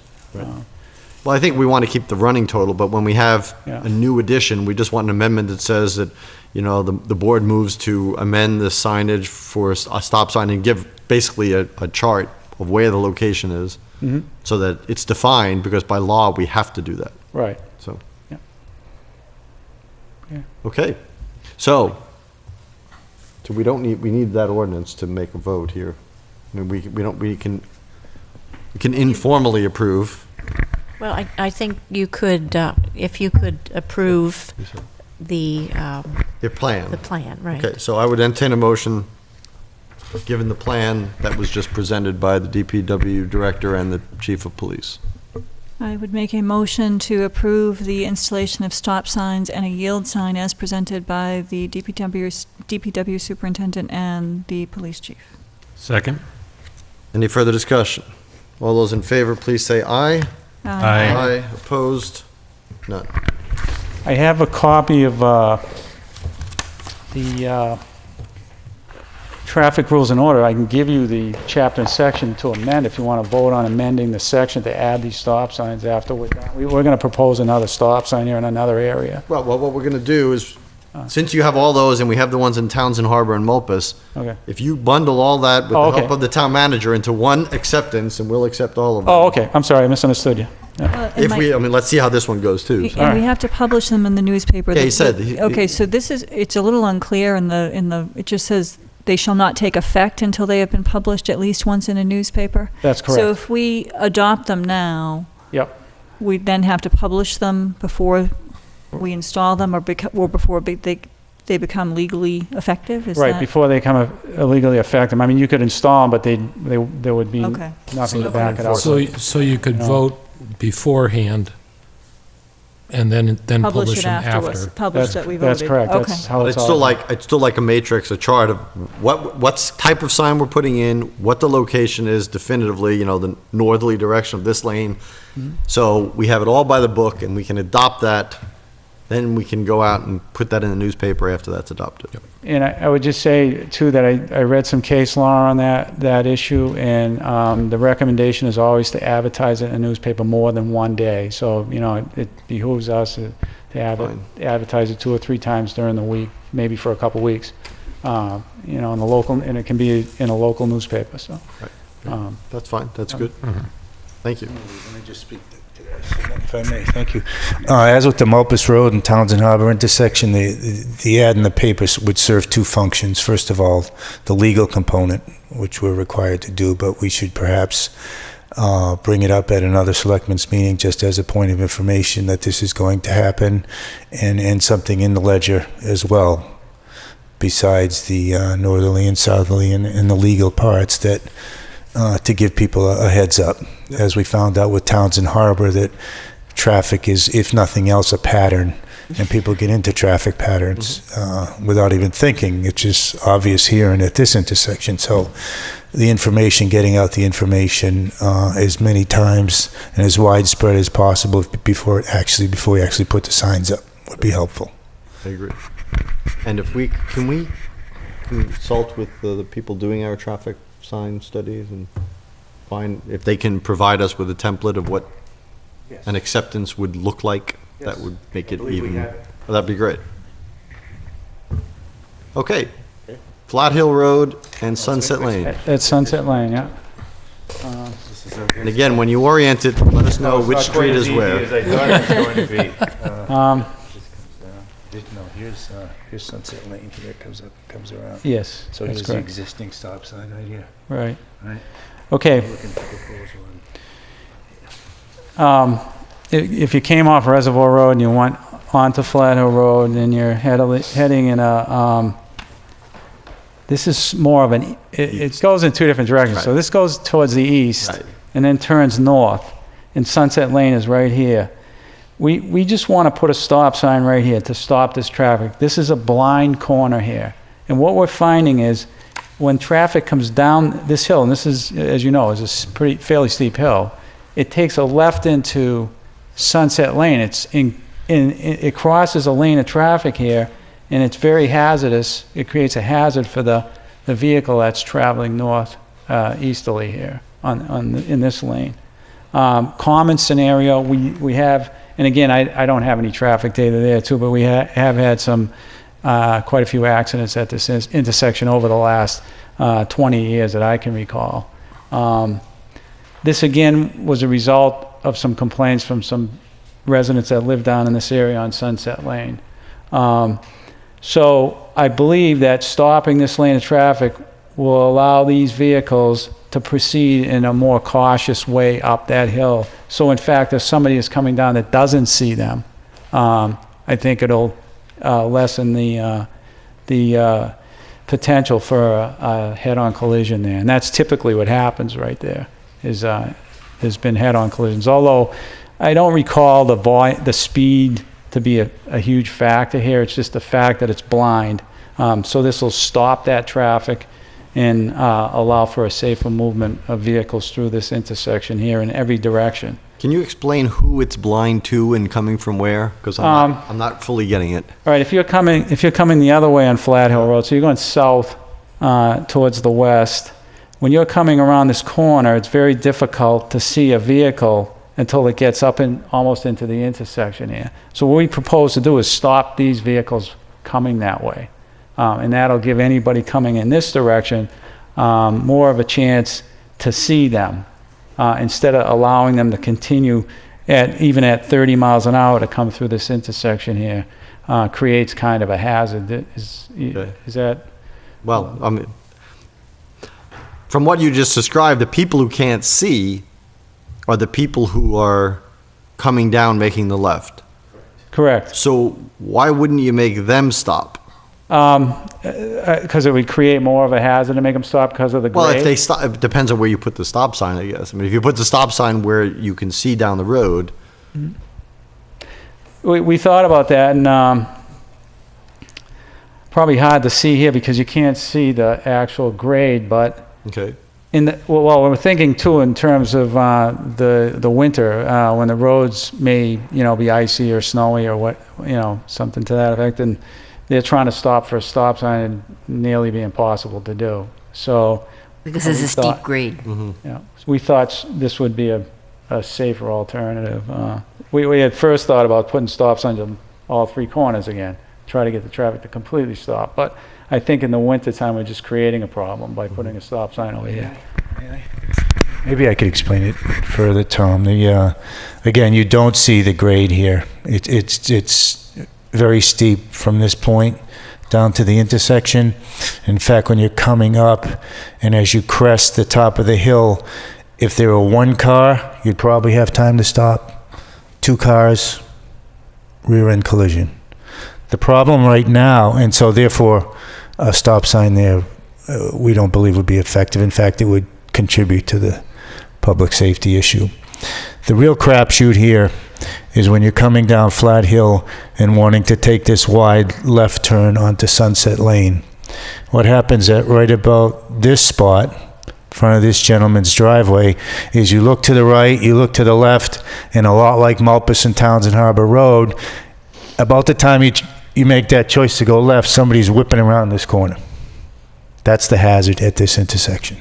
And that's why we propose to put the stop sign here, because coming up with a stop ahead and a stop, it gives them plenty of sight line to stop and get them to a point where they see what's developing here at this intersection. Stopping these people is also part of the safety issue, because they're not going to swing into the traffic, and that one's existing.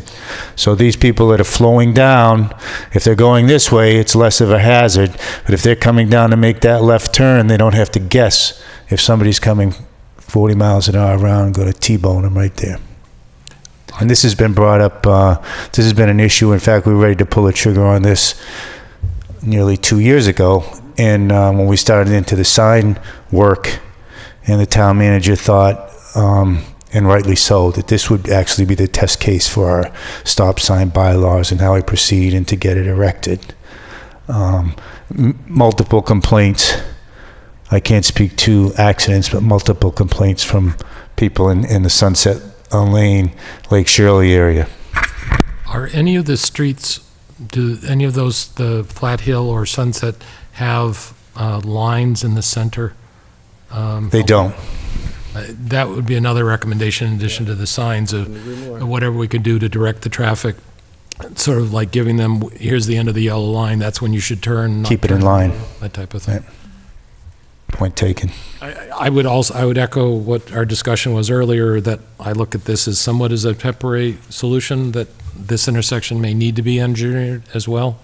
I don't know if there's a natural, whether you made it another T or something else like that, but, and this is constricted with some of the housing that's involved there too.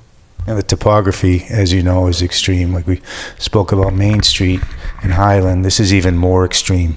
Well, it's not even just the hills. I mean, the problem is that is a sharp turn Right. on Flat Hill Road, and whoever proposed that road and whoever accepted it really, I mean, I would question. That goes back to the Sanity then. 1700s. Well, okay, so when we had the horses making the turns and it was easy to do. So, Well, okay, I mean, I'm willing to go so far with grandfathering roads with horses, but still, it's just a bad location for forget about a road. It's a bad location for a driveway. There are enough driveways that are hidden, so. Again, nobody's fault too, those were all fire roads way back when, and traffic volume was nothing, so that's the way they did it. And again, redesigning that road is going to be a challenge, but at some point, way in the future, we'll I don't have know to if think there's a about it. lot you can do with that one, because the curve is the curve. I mean, unless you change Flat Hill Road.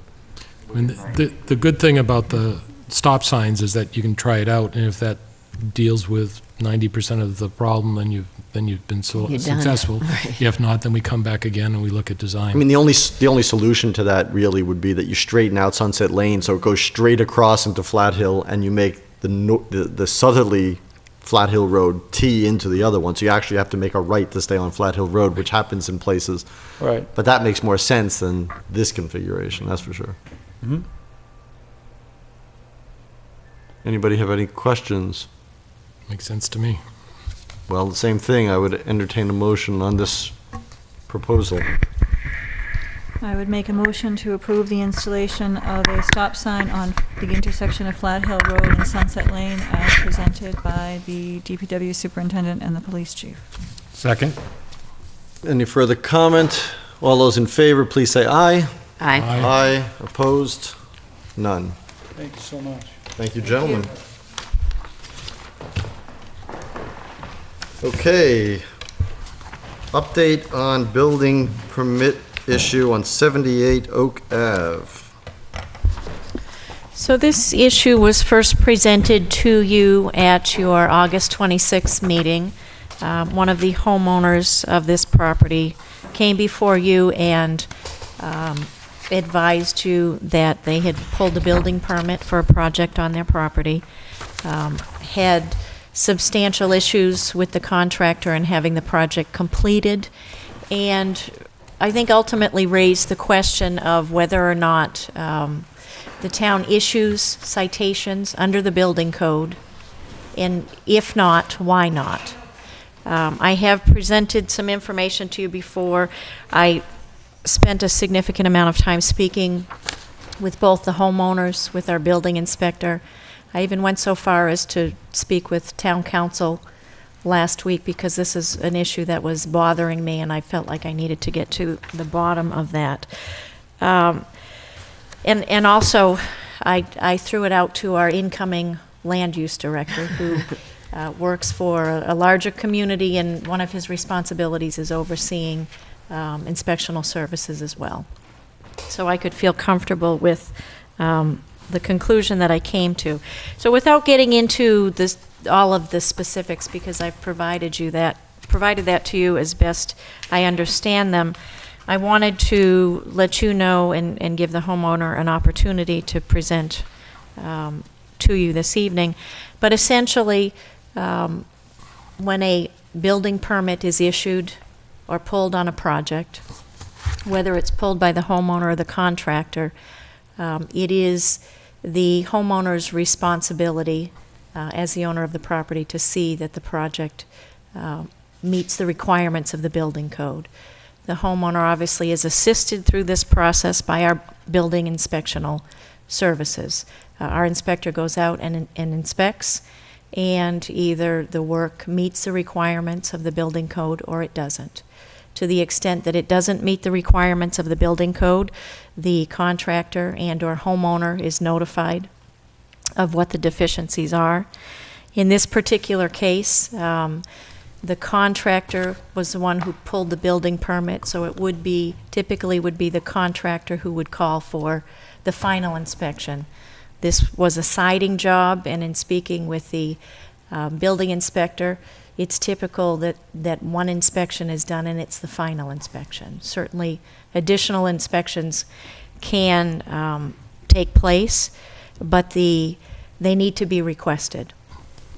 So in this case, the work was not completed. The contractor didn't call for the final inspection.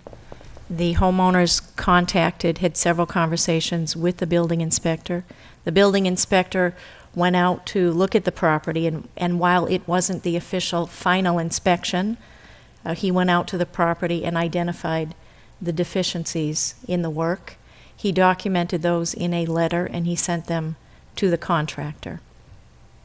At this point, to the best of my knowledge, there's no work being done on the project and the project is still unfinished.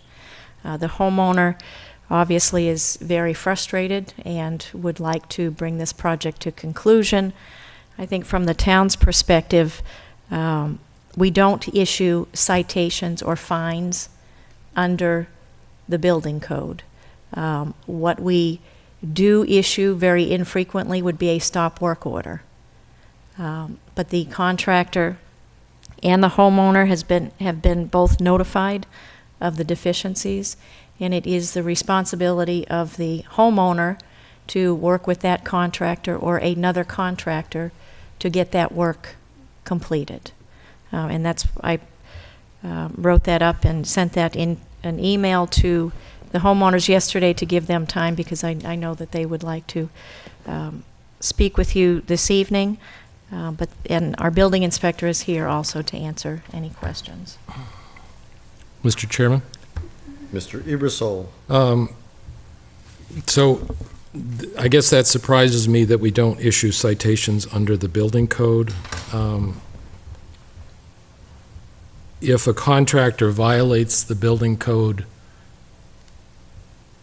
in a safety issue, the building's going to fall down, they don't do something, we don't issue a citation there. We'd only do a cease and desist. And I guess the question is, I'm surprised that we don't issue citations or fines.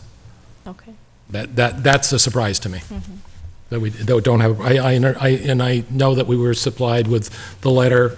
The other thing that I said in the meeting that wasn't televised was almost a catch-22. If a contractor pulls the permit and the contractor is required to ask for the final inspection, and the contractor doesn't do the work, how can there ever be a final inspection? Mm-hmm. So is there a process by which a homeowner can ask for a final inspection, knowing that there'll be a citation or whatever I don't want to get involved in the private side of the dispute, but I'm concerned with what we as a town, and I always assume that inspections during the whole process means that it appears the works meets the building code, and there's stages throughout the construction where they have to do that. But if there's something that's obviously not correct, I would think that our responsibility would be to issue a citation. Yeah, I'm going to keep the questions very detailed because I want to reiterate while you come to the microphone, Mike. Yep. Just the question. So the first question is, who can ask for an inspection of a building permit at a home, a residence? Yeah, sorry about this, trying to get something to hold my Okay, papers yep. here. Mike Savageau, building official, zoning officer for the town. Okay, pretty much in a nutshell. I know, Tom, you want to stick to the questions at hand, but I'd first like to just say that this is not the only issue in town that homeowners that have pulled permits on their own and homeowners who have had contractors pull their permits. This is not the only issue that we come across. There's been incidences as early as last year where one woman was taken for $140,000. About 5 years ago, there was a woman taken for $8,000 for a window job that was never completed, started, never completed. There's been deposits that have been taken from homeowners, which the contractor took one piece of sheetrock off a dining room gut job and basically never came back. We've had incidences where decks have not been finished, front porches have not been finished because contractors have not come back to do the work. And actually, last year, we had an incident where somebody was contracted and properly permitted to take off the second story of a house on Burridge Street. And in that dispute, they didn't finish the job, and the house was actually had the second floor taken off of it. So this is not uncommon. To get to the point, Mr. Chairman, so let me get my papers here. So I'll read very quickly a handful of the code requirements, and it'll kind of give you an understanding of the process, and it might help with the situation here. So basically, for types of inspections, there are several types of inspections that are considered mandatory inspections. You'll find those to be in the code. Foundation inspection, plumbing, mechanical, gas, electrical, floodplain inspections if you're building within the floodplain, frame and masonry inspections required, and a final inspection is required.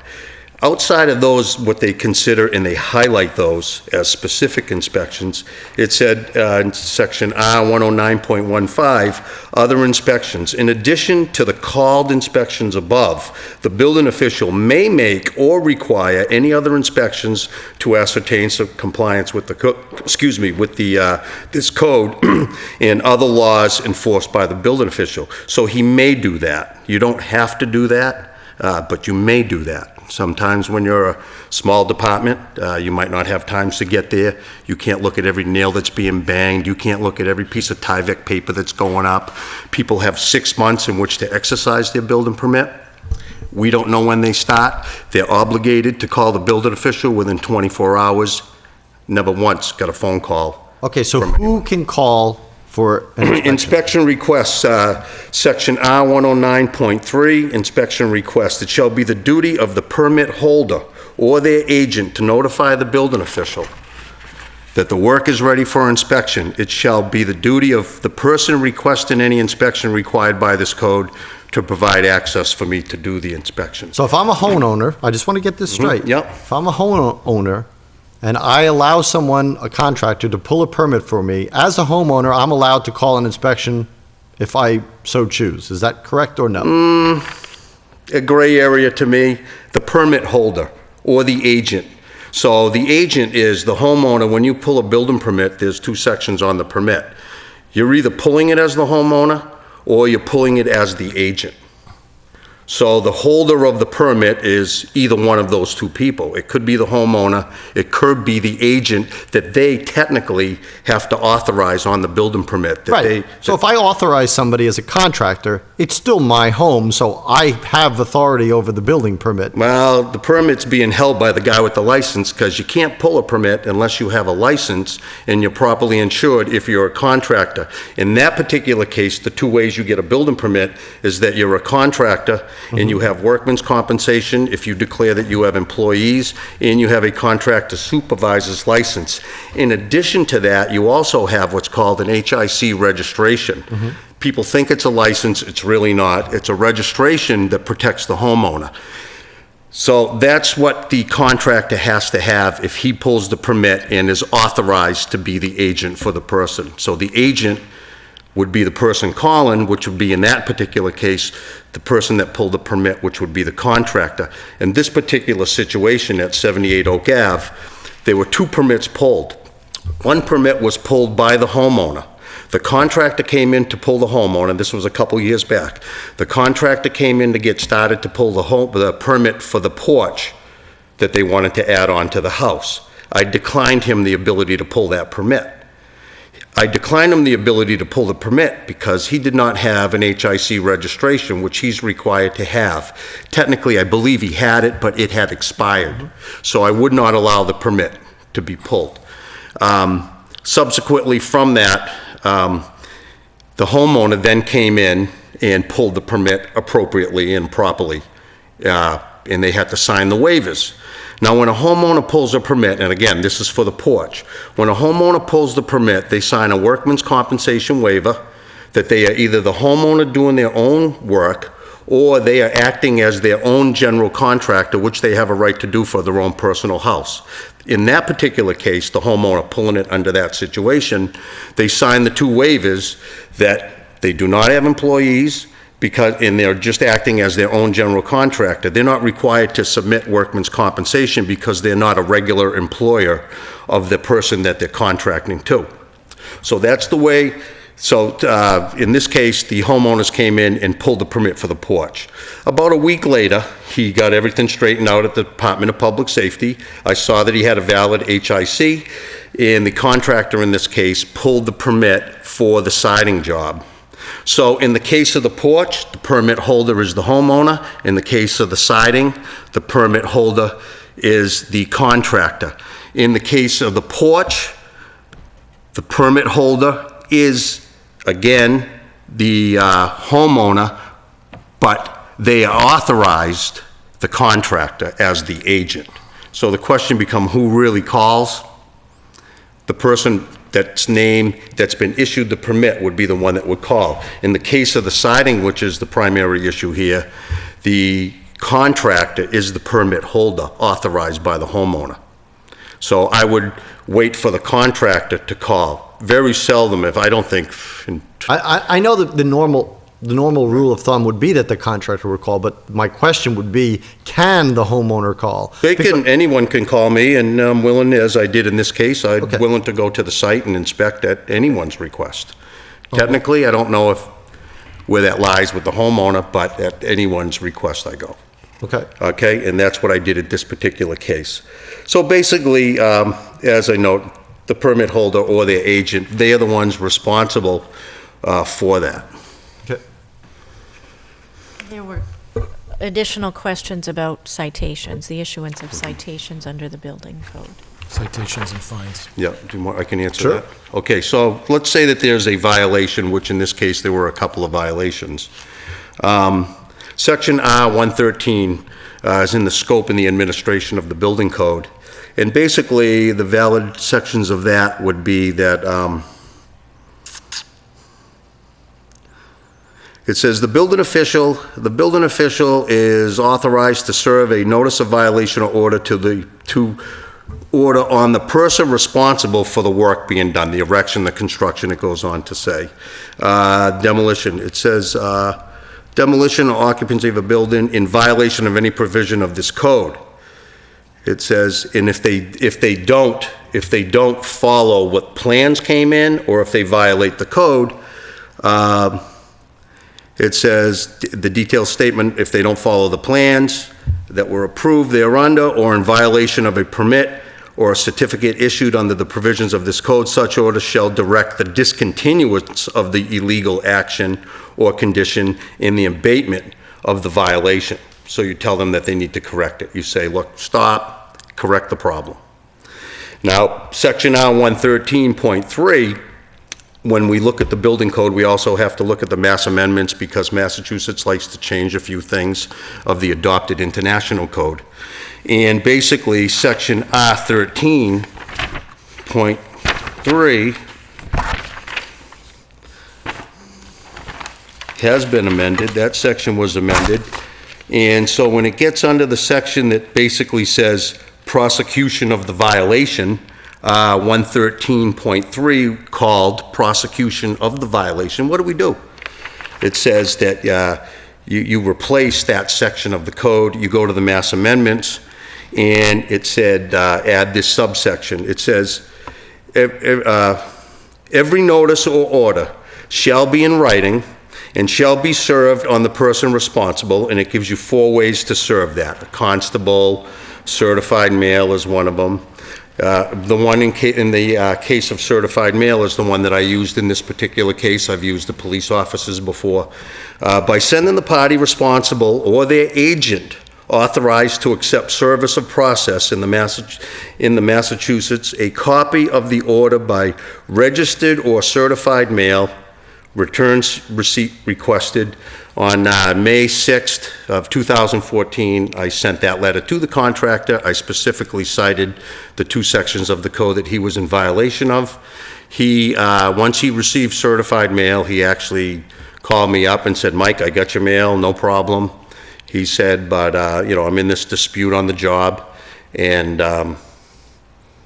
you know, that's where it's at, and I'm not done the job. It was obvious he wasn't done the job, and therefore, I also acknowledged in my letter at that time that he needed to correct the deficiencies and needed to call me when the job was complete. Now, when you do a final inspection, that section, final inspection, R109.16, final inspection shall be made after the permitted work is complete. So he admits to me that the work's not complete. I tell him, look, you have this issue with the homeowners. I went to the homeowner's house several times, maybe 3 times total. Early on, I went once, tried to get them to resolve the dispute. Same as in the case of all these other people that have been taken, same type of process. Try to work it out with the contractor. The contractor's obligated under his contract, and that's a legal issue between the homeowner and the contractor. And basically, I've followed, I think, the procedure right to a T. Anybody have any questions for the building inspector? So the question I have is the notice that you sent to the contractor by certified mail, does that constitute a citation, or is it just an order to fix and complete? Yeah, that's basically that's notifying him under the violation order by certified mail that he's in violation and that he needs to correct it. And that was sent on May 6th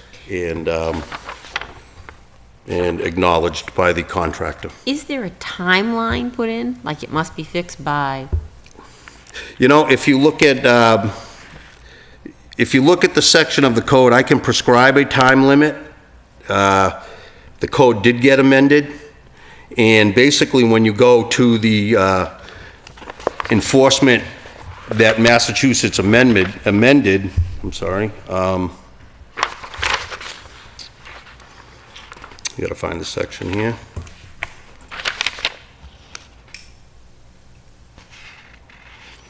It basically tells you that you have to follow Mass General Law. That was, okay. Basically, it's right under that section 113 where they amended it to be you could do certified mail.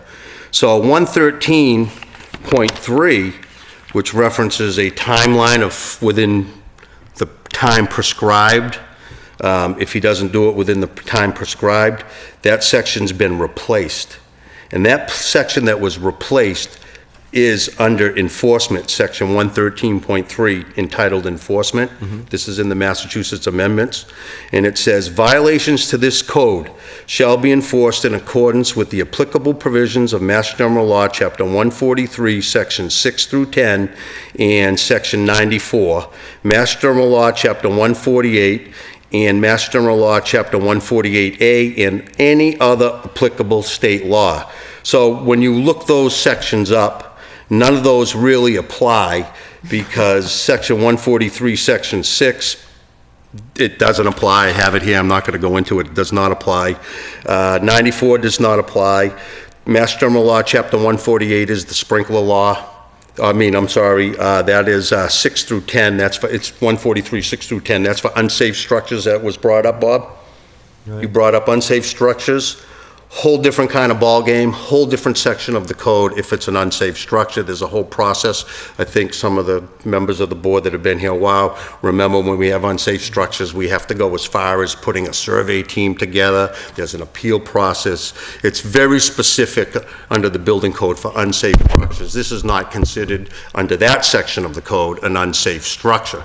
So basically it says, you follow the laws for enforcement and any other applicable state law. So that would be any other applicable state law. I'm not in a position, I'm not a lawyer, and I'm not in a position to start researching all other applicable state laws. So basically what happens in a nutshell, and what has happened here, is that under the HIC program is where the people receive their relief. That's why we have to make sure they have it.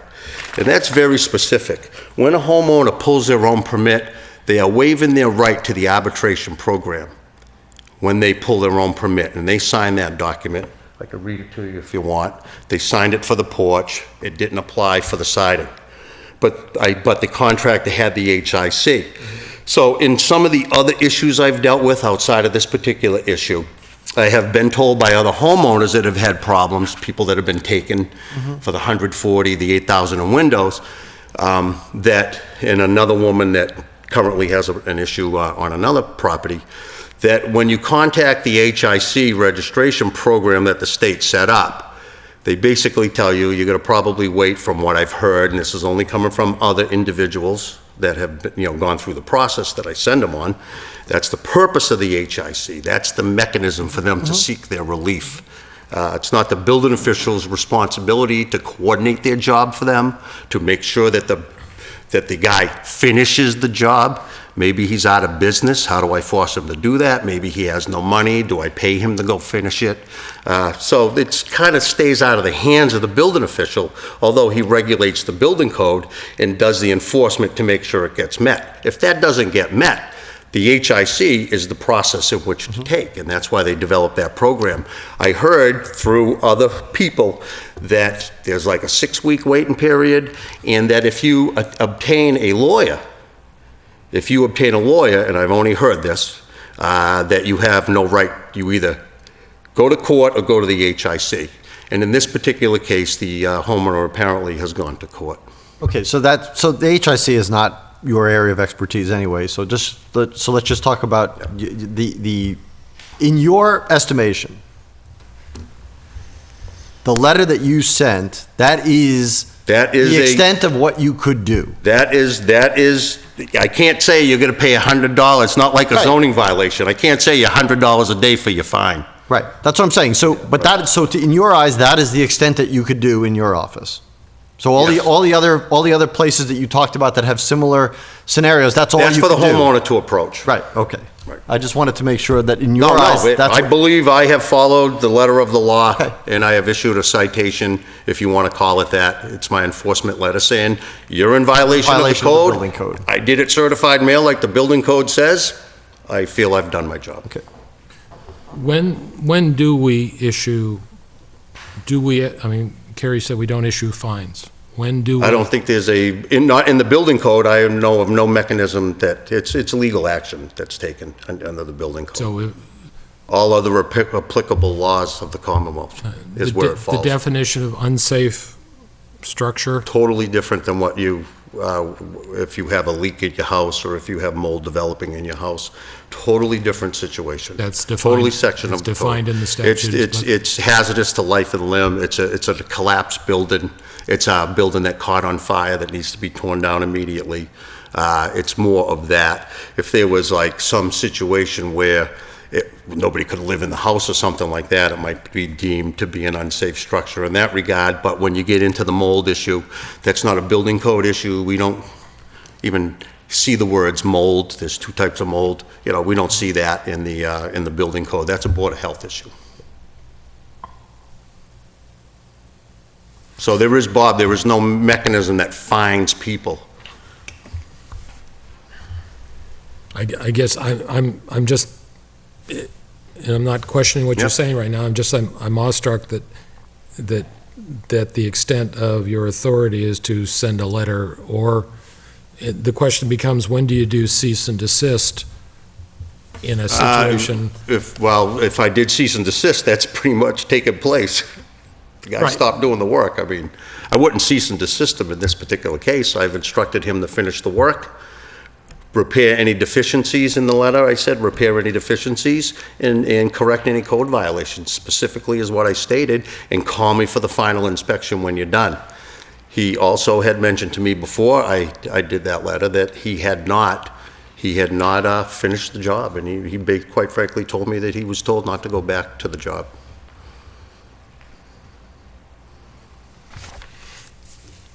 You know, this issue has also gone, as you might or may not be aware, this issue has also gone to the BBRS, the Board of Building Regulations and Standards, as a complaint from the homeowner on the contractor. I had to, and I stated in a letter for the BBRS supporting the violations that I witnessed at the request when I did the inspection with the homeowner. I documented that. Even at that BBRS hearing, there was omissions in some of the documentation that the contractor's lawyer had sent to the BBRS. There were omissions in statements that I had written.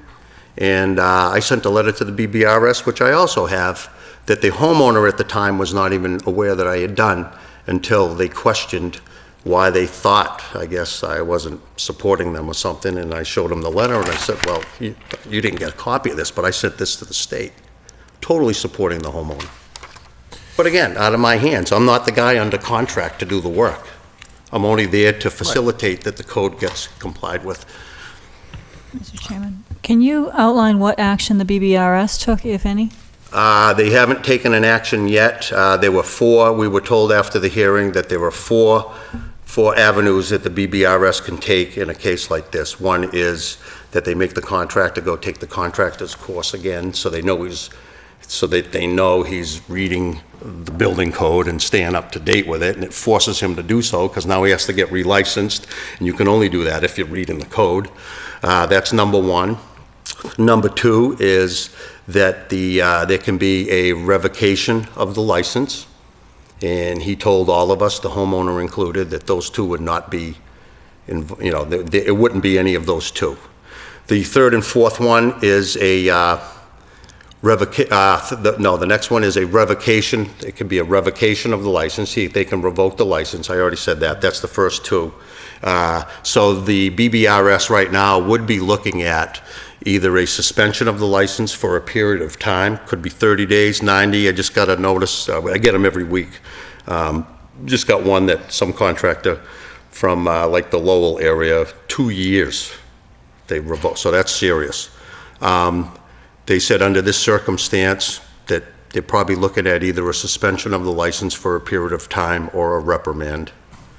Based on the conversation during the hearing, my gut feeling is, because they said he's never been a complaint against them before, and it appeared to be a workmanship issue, and they said, yeah, I got a feeling it'll be a reprimand, but I don't know that for a fact. It's going to be a suspension for a certain period of time or a reprimand, clean, pay attention to what you're doing. Anybody else have any questions for the building inspector? Yeah. Good. Just to follow up on you outlined the four avenues and that the hearing occurred. Does the BBRS have a timeline in which to issue their decision, or that's just no, now? I guess it's at their whim, but depending on their schedule, but they did say they were pretty backed up, and they said it could be as long as 90 days. Okay, and when was the hearing? Do you have June. an idea? June? August. Yeah, well, yeah, the letters went out in June. Yeah, it was just like about less than a month ago. Okay. I guess where I'm struggling with is not questioning the facts of the case, because those Yeah, that's we'll fine. run through, but just the whole duties of the building inspector and what incentive a contractor has if we're not enforcing the building code other than your goodwill, and you're saying something. And so the question becomes, should we be citing people in town because of the services that they're not receiving? And should we be fining something on the town level? And I'm not asking for an answer tonight, but I think that bears investigation about whether other towns fine contractors in their town. I'd be interested to find out what their process is. I do not want us to get in the middle of every private dispute, and that would not be my expectation that we would You'd do have a that. hefty legal bill. But at the same time, the police department issues citations for people violating the law, and they can do it under the state law, they can do it under the town law. And so when is it that we would want to do that, so that we make sure that people comply? Other than somebody having their license pulled, and it's like, it just seems like there should be something more at the state, at our level. Well, Neil, And I'm not necessarily asking for an answer to that tonight, Right. because I just think it needs more research. And Well, I think- just I because think- another town does it doesn't mean that I want to do it, but I'd like to know what the standard is. well, I think the code speaks for itself. And under that section, that violations of this code, I mean, it's in black and white. Violations, this is Mass General Law, you know, Mass General Law 143 is what you follow. Go 6 through 10. Go through this, go through 148, go through, those are the enforcements. That tells you, you know, when you're dealing with Chapter 148A, you're dealing with sprinkler systems. If somebody in that particular section of the building code, based on the Station nightclub fire, if in that particular section, if you were to violate the sprinkler law, there is a mechanism for a fine. There's a mechanism for a fine that actually goes up to $1,000 a day. Now, there is a mechanism that I do have as a building official to fine people. It's under the section of Chapter 148A. And I actually have a citation booklet, but there were only a handful of things that I can give citations on. And if the fire chief was still here, he would tell you the same. They've got about 150 things that they can write a fine on, and I've got like 6, and it's blocked egress. It's all relative to sprinkler and life safety that you see in So the let me bars. ask you a very clarifying. That has a specific mechanism to fine. Let me ask you a very clarifying question. Yeah. In this particular instance before us, do you, in your professional opinion, believe that we have the latitude, from a town standpoint and from your specific office, to fine the contractor? I don't believe so. I've read the codes, and I have not witnessed, unless haven't seen it or missed it or don't remember it. I am not aware, and in my 30 years of being in this industry, I've never heard of anybody being fined other than under Chapter 148, Section A, which is the sprinkler law. I'm not aware of any mechanism, unless all other applicable state laws, which our town council would have to help us with, I guess. But I'm really not aware of that, never have done it, never had it done to me. And there's always been things that people have to correct when they're building something, and that's really not the avenue to go. You are gonna ramp up big Right. time. Okay.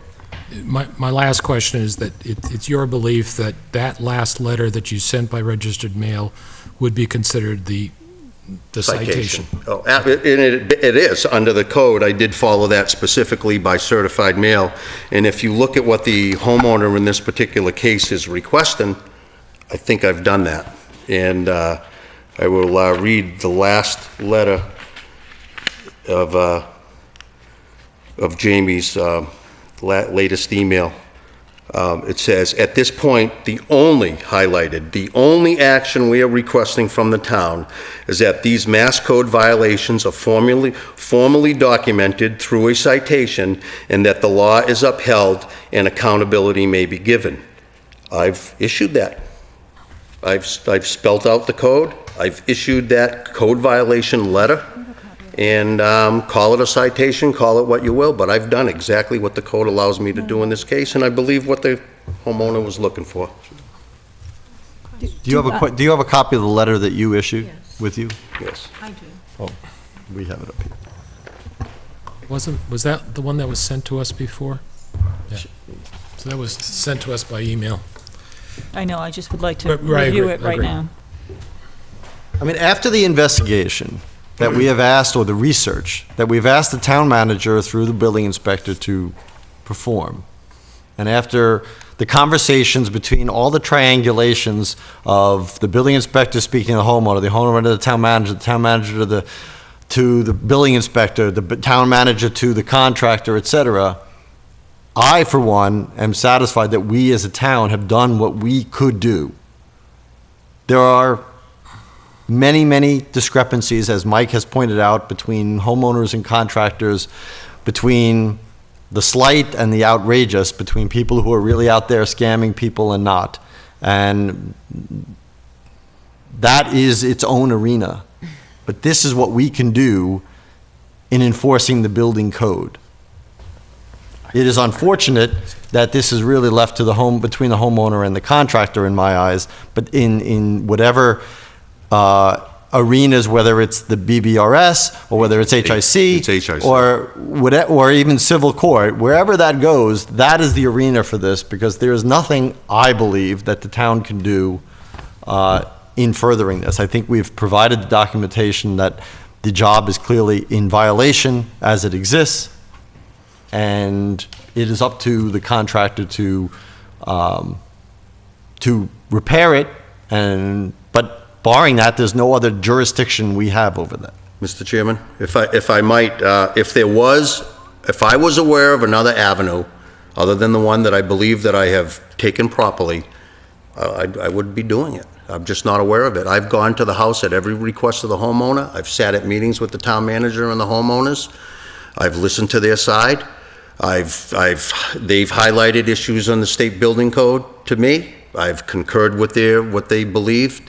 And they've sent letters to the BBRS substantiating, that in their behalf. I think I've done everything that I can do.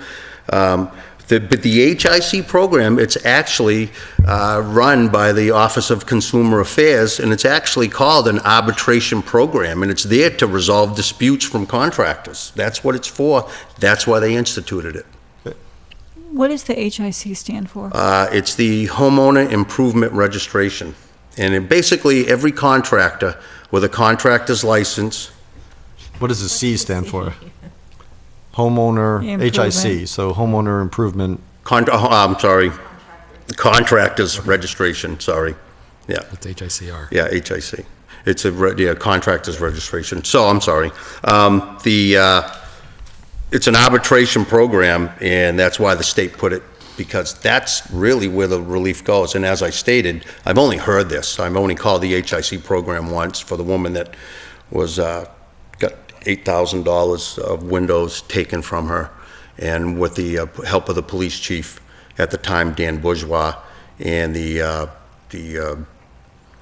director over at the teen center, we were able to get not only that reimbursement, and it was only, I just made I guess a couple of threatening phone calls, and with the help of the police chief and the senior center director, she not only got her $8,000 back that she paid for the windows, but she was also given the windows, and they paid to have them installed.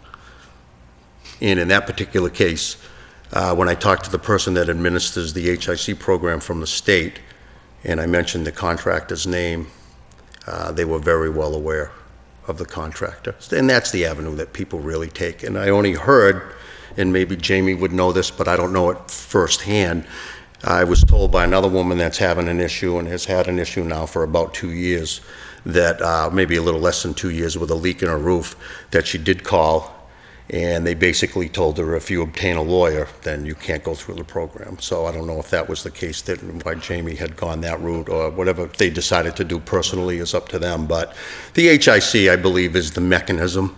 We're there to kind of bring it all together, you know, and help the homeowner and be unbiased with the contractor at the same time. And I believe if you look at all the documentation, I've done just that. Okay. Anybody have anything else?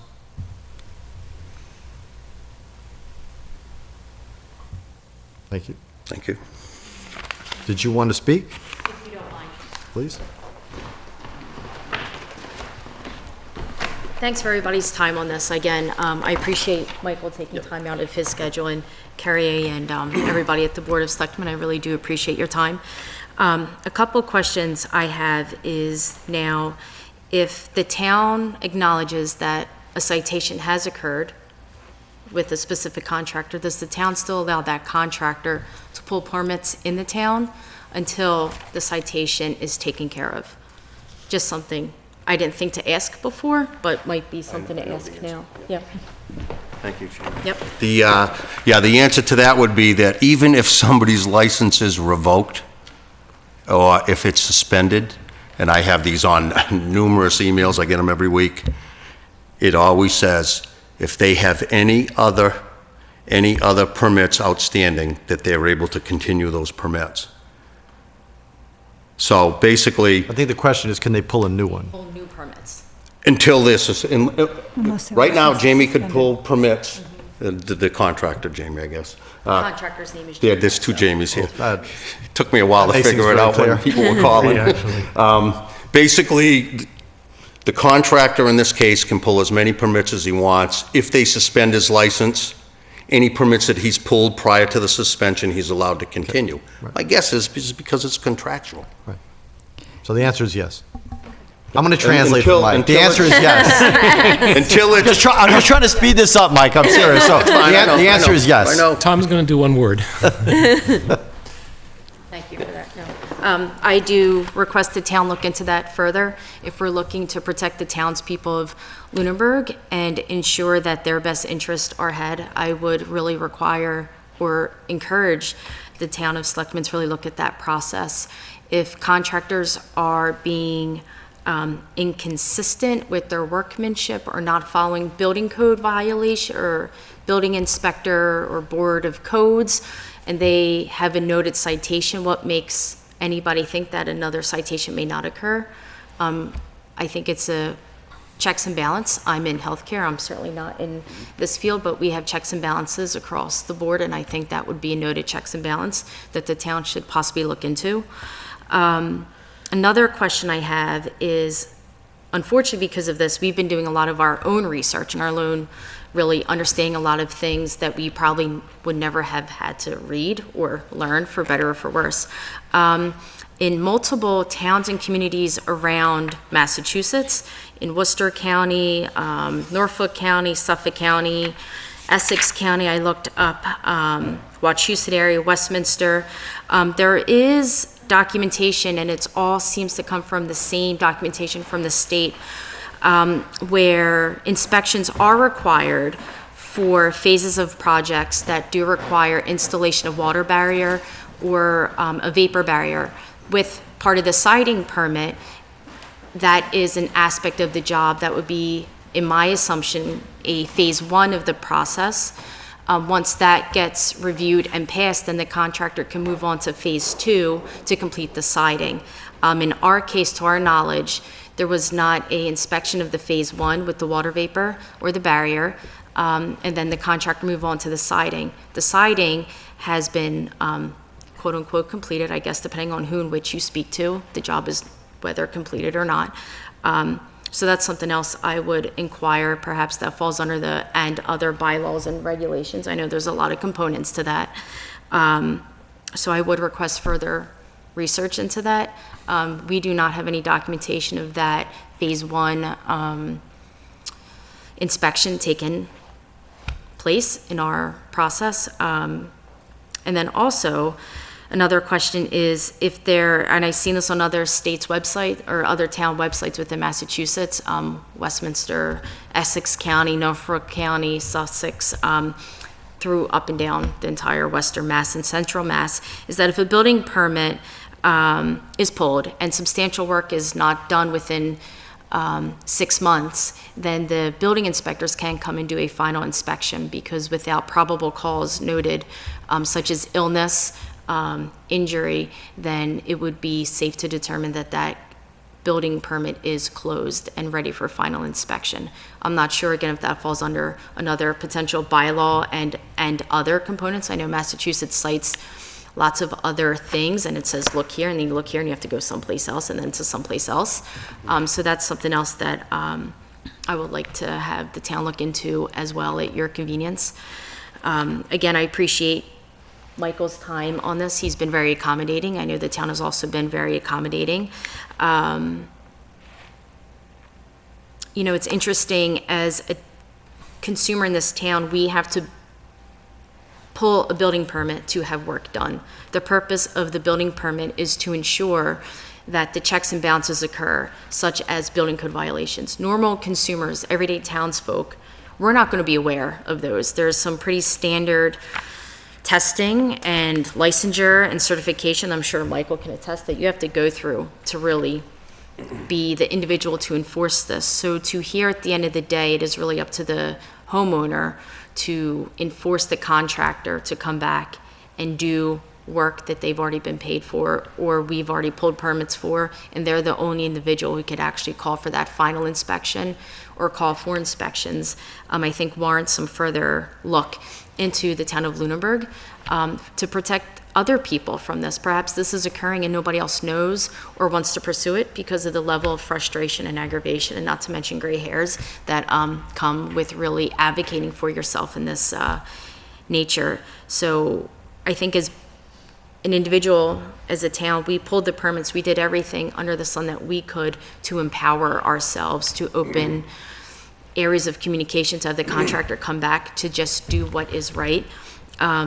If a townsperson, if we see a crime or if somebody's breaking into our home, what's the law? You know, should we enforce that ourselves, or do we look for the police to enforce that for us? For a fire, am I expected to fight all the fires myself, or do we have a fire company with firefighters that come and do that for us and provides that checks and balance? I would imagine the same should be, the same thought and the same concept should occur with the building inspector. You know, there's lots of work that gets done within the town of Lunenburg. Is this also the same thing that occurs for the new school that's being built? Is there no review of the building code violation during the phase of the process? And that would be concerning, knowing that my children one day are going to be held at that school. What is the oversight? If there's a noted violation, is the contractor who's working on that project able to continue on with the necessary projections of the project, or do they need to stop and continue and address the building code violations that are noted and then move on with the phase 1, phase 2, phase 3? Why would that be any different than a residential house? That's maybe not a question for here, but something else to think of. Well, I will answer, before the building inspector answers it, I will answer parts of that. The area of law that you're talking about is a contractual law. Mm-hmm. The contract is between the homeowner and the contractor. Correct. Now, insofar as the fact that homeowners cannot be expected to know quality of work, towns and cities employ building inspectors to ensure that the work that the homeowner is paying for is of the quality and meets the building codes for not only safety of the homeowner and protection of the homeowner, but also the safety of their neighbors as well, especially for things like sprinklers and fires and gas lines, so that your neighbor's house doesn't explode and affect your house, okay? They provide those services, but the ultimate say is those inspections come at a time when payment is due on the contract. That is the whole checks and balances. The town is not involved in the contract with the contractor. Sure. It is between the homeowner. Now, in regards to the school, the town is the contract holder with the building contractors. And so you better believe that every step of the way, no money is released until certain milestones are met. When foundations are done, when the wiring is done. The building inspector, when he gets up in a second to tell you about this, will tell you about the numerous inspections that go on in a $72 million job. But contractors aren't going to get paid if those things aren't met.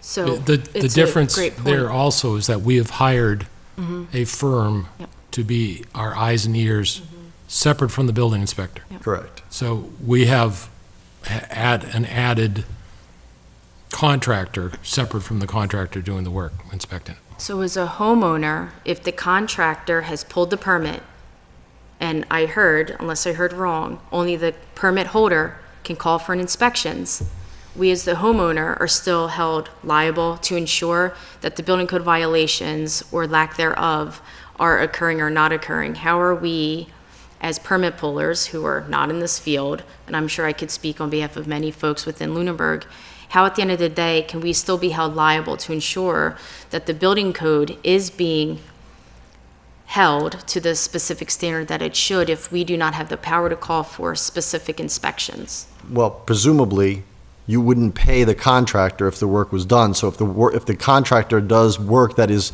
in violation and not remedied, that you would say, I'm not paying you, or I'll just get another contractor to finish the But job. That is how it is entertained.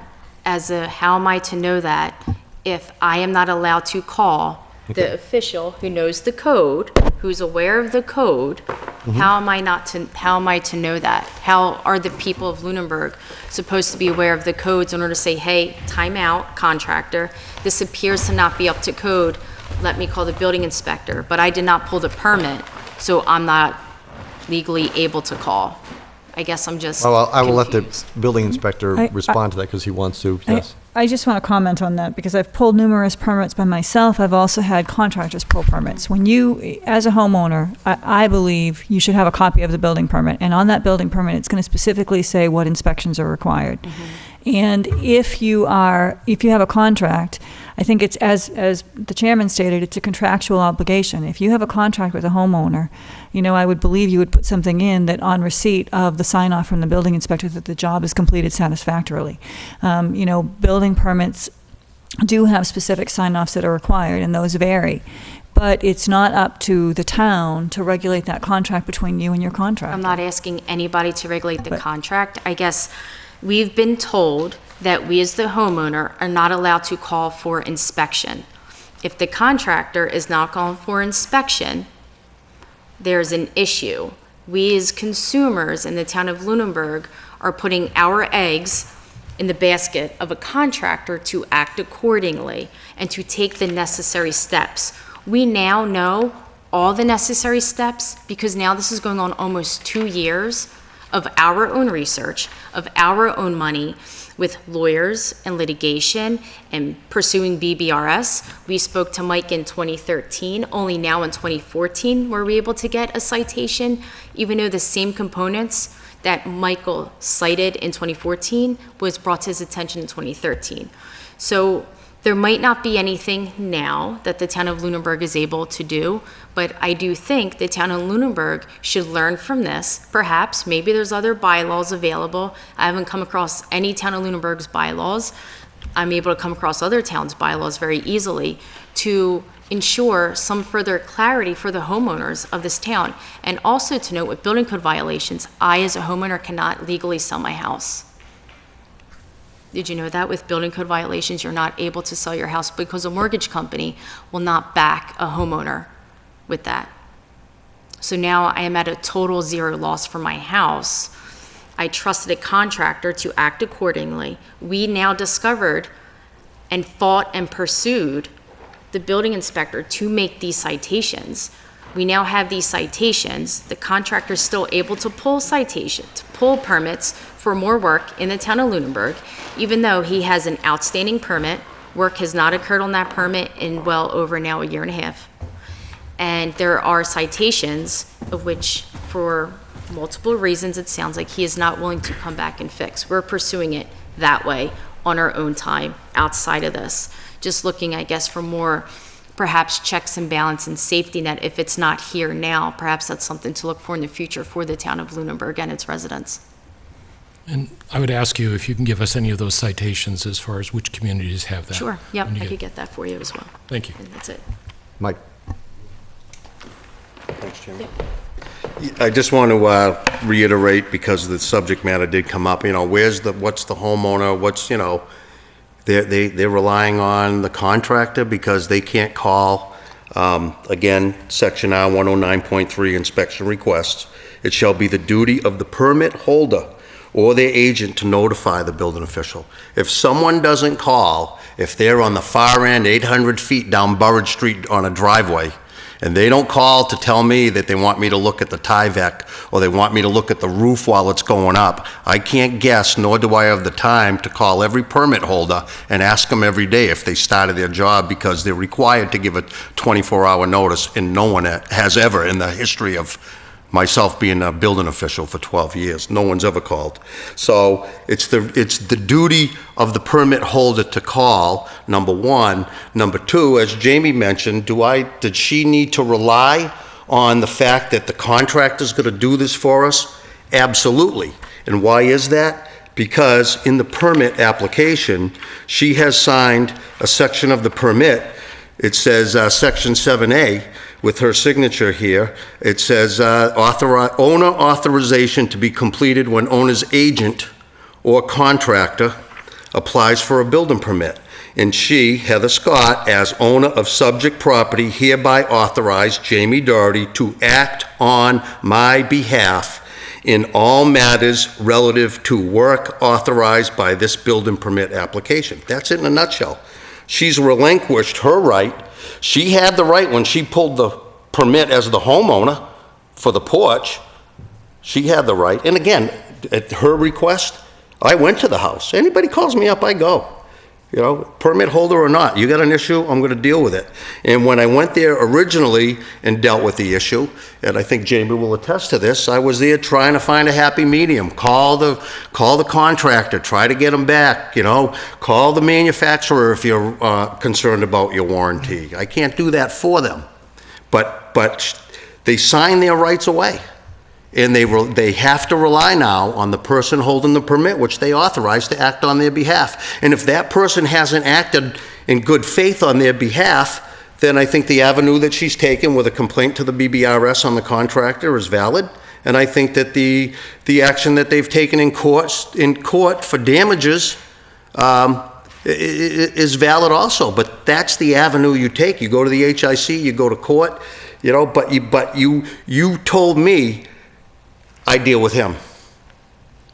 That I deal with him. You sign that. So I mean, my only take would be that language that you read authorizes somebody to act on my behalf. It does not relinquish my right to act on my behalf as well. When she called me, Tom, I went right over. I understand you Right went, over. and you said it was a gray area. All I'm saying is that obviously as a homeowner, you cannot have somebody pull a building permit without your permission. So the homeowner should be able, if something like this goes on, to just legally call for an inspection. Obviously, she went, so. And she did, Right. and I went. Right. And now it's up to, and I don't have it in front of me, but the section of the building code that was also referenced at the BBRS hearing under the complaint, this is what's considered, and the magistrate said, this is a workmanship issue. Right. And it says in the building code that the contractor shall be responsible for doing all of his work in a workmanship-like manner. That's a specific section of the code. He's the guy responsible for it. I'm not the guy responsible to go put that third nail in that he missed.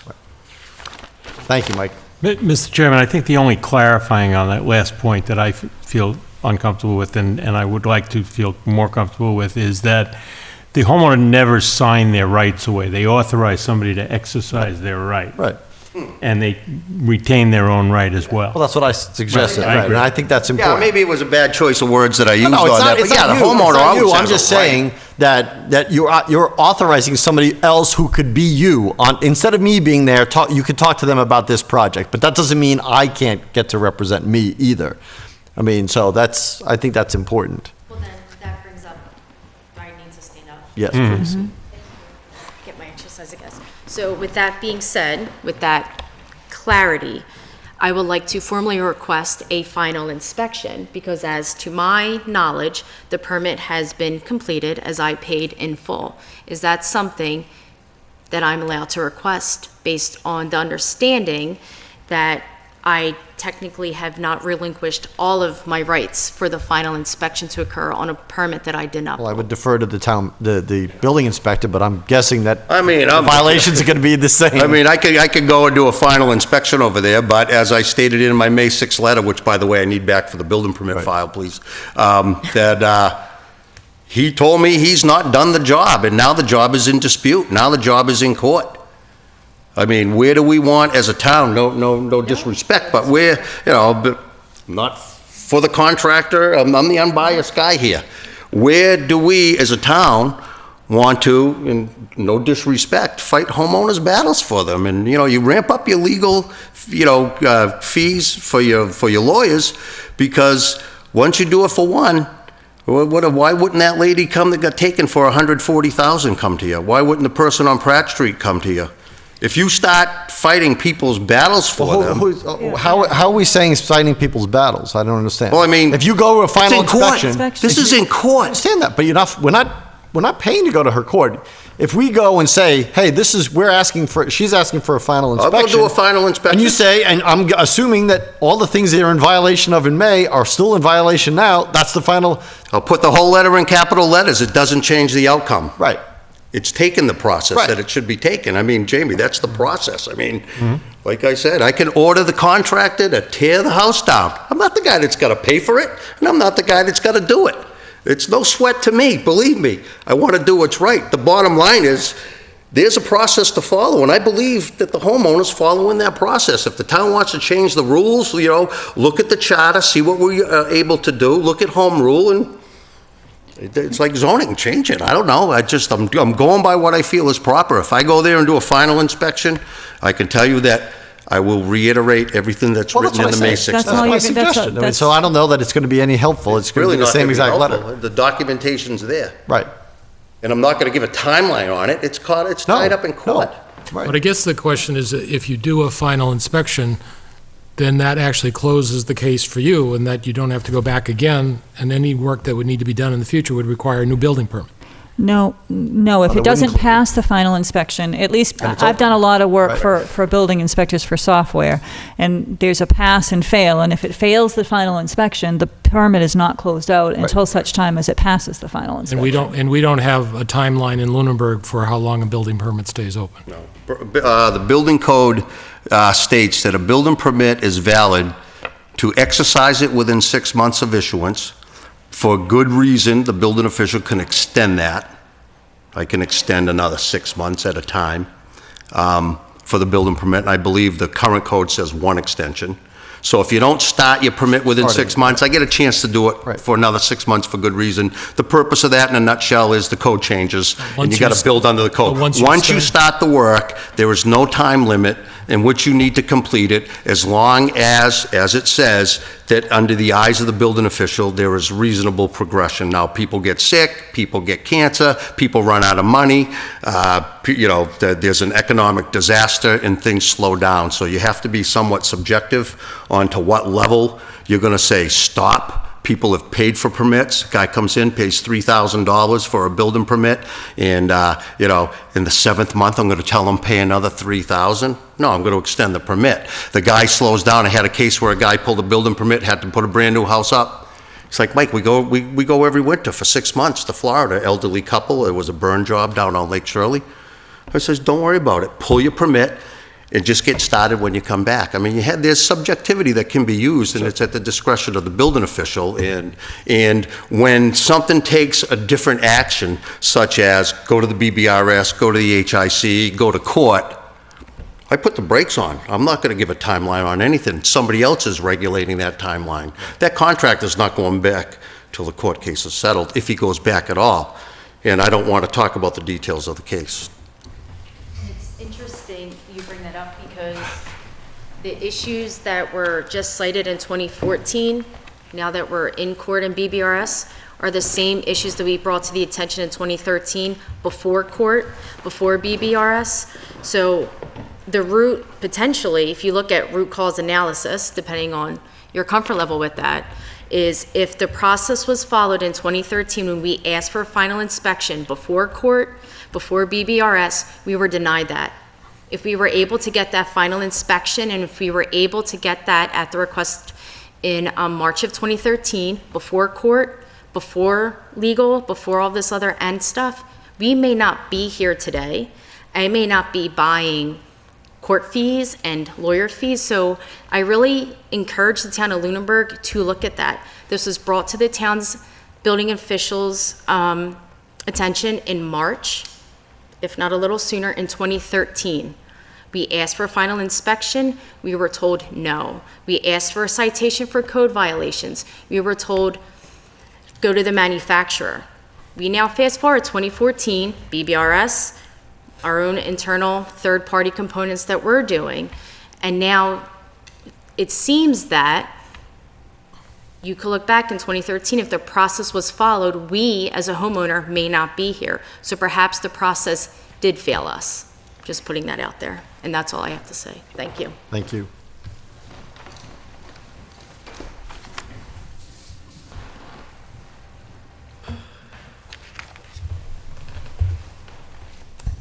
Budget year-end report. And request to approve Chapter 44, Section 33B transfer.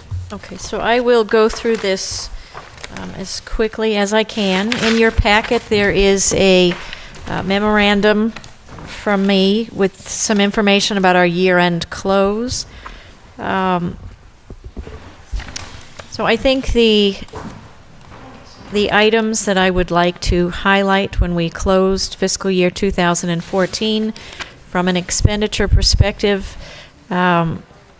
we had $176,430 remaining, which represented about 0.5% of our budget that was remaining.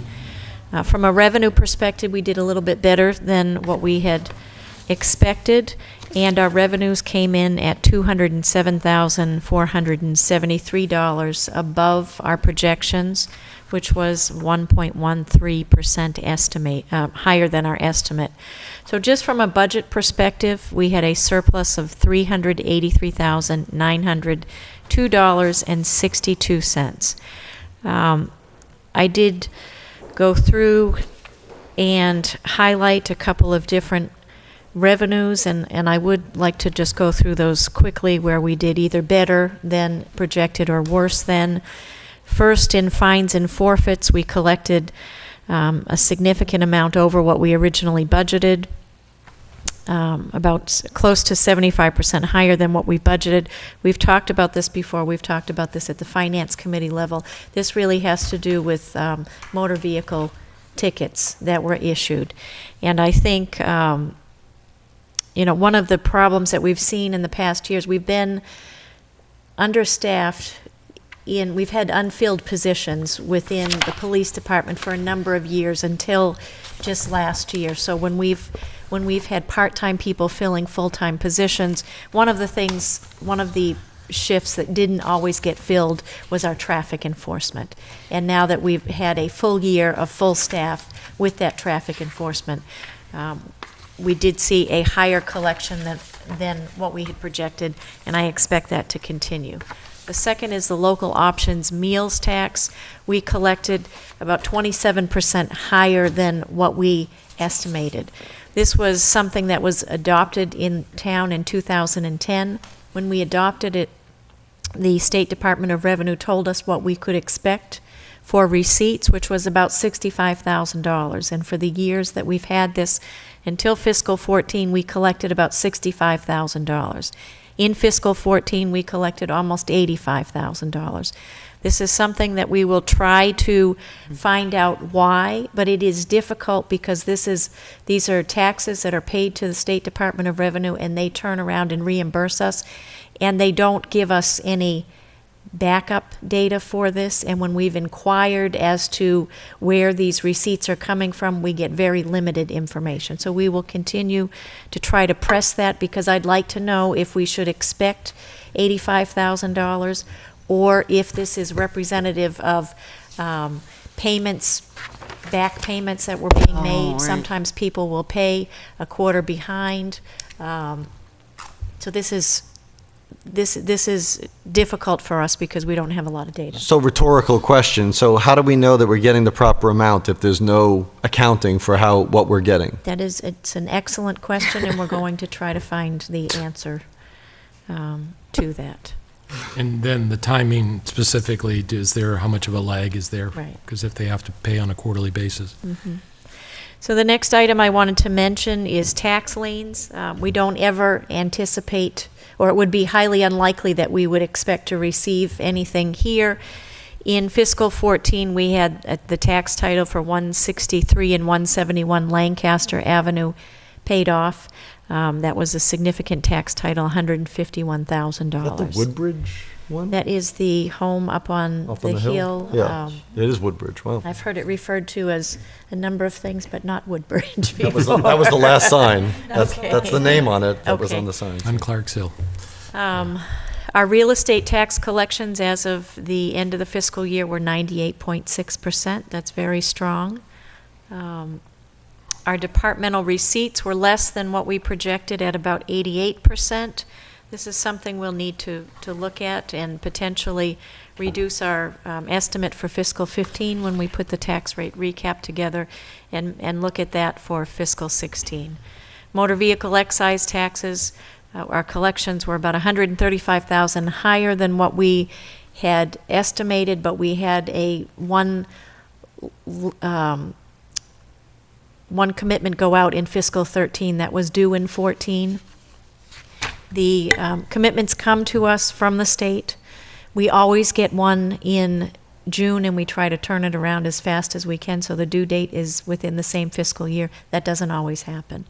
In fiscal 13 going into 14, it didn't happen, so we had one additional commitment, which makes up almost 100% of that amount above the budget. So next year it will be lower? It won't be lower, but so say we have 12 commitments in a year. In 14, we had 13 because we had one. So fiscal 13 was lower than it should be, but we'll still have the same number of commitments in the current fiscal year. And then penalties and interest, again, higher than the estimate, and that is because of that tax title I mentioned. We segregate the tax payment versus the interest payment. In terms of expenditures, we've talked about these a number of times. Really, the same things that we addressed at the annual town meeting through the fiscal 14 budget adjustment article were the same things that we were dealing with. We had the Monty Tech assessment that we were able, the additional assessment in 14 that we were able to fund in 14 and not carry into 15. Veterans benefits we've talked about before, where we had more people eligible for benefits than we've had in past years. Our legal expenses were higher than what we estimated, and our snow removal expense was significantly higher than what we estimated. We thought that we had accounted for everything when we went into annual town meeting, and the only thing that came up between town meeting and the end of the fiscal year was that additional appropriation in legal for the survey work related to the O'Brien case, and that was $11,250 that this board authorized right towards the end of the fiscal year, and we had to pay for that. We hadn't accounted for that, obviously, in May when we went into annual town meeting. So one thing that I did want to mention is part of the process of closing the year is the town accountant puts together an estimate for free cash certification, and based on how we ended the year and other things we need to account for, we are expecting to have a free cash amount certified of $483,320, and that is available for appropriation if, with town meeting approval. I did include in the packet a revenue summary. I passed out 2 sheets tonight to replace the 2 summary sheets. I was working with the town accountant yesterday and today just to come up with something that was a little easier to understand. So I'm not planning on going through these, but the revenue and expenditure summary sheets that are outside of your packet are updates. The amounts aren't different, we've just organized it, reformatted it, because I think it's a little bit easier to understand. So you have a revenue summary, a revenue detail, expenditure summary, and expenditure detail that you can look through at your leisure. And if you have any questions, please feel free to address them either with me or with the town accountant. And the one remaining item then is a request to approve that final transfer into legal expenses in the amount of $10,033.44. This was presented to the Finance Committee at their meeting last Thursday, and it was approved by the committee. I'd entertain a motion on the transfer request. I would make a motion to approve the transfer of $10,033.44 from health insurance to legal expenses. Second. Any further discussion? All those in favor, please say aye. Aye. Aye. Opposed? None.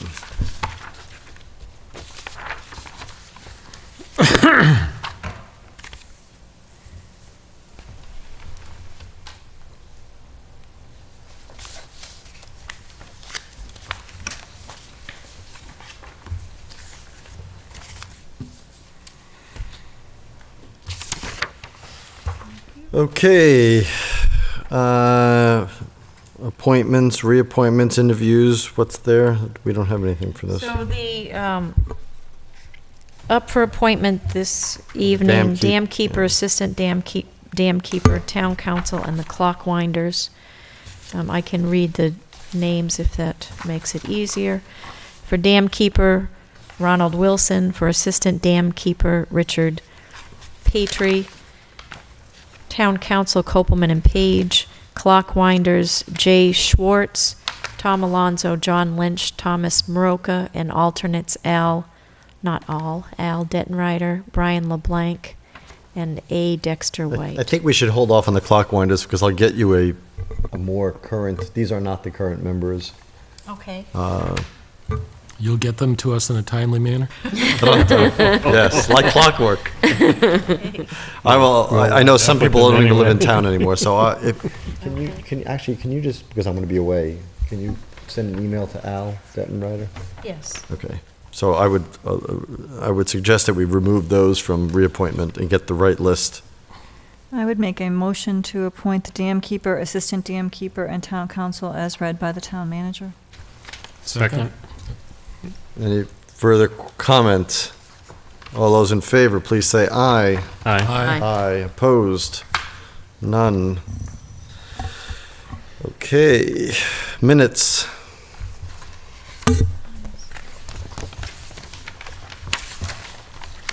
I'm not present.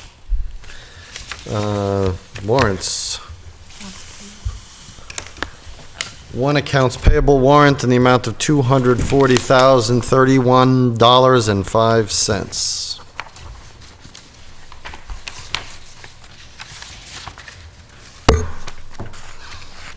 Action file.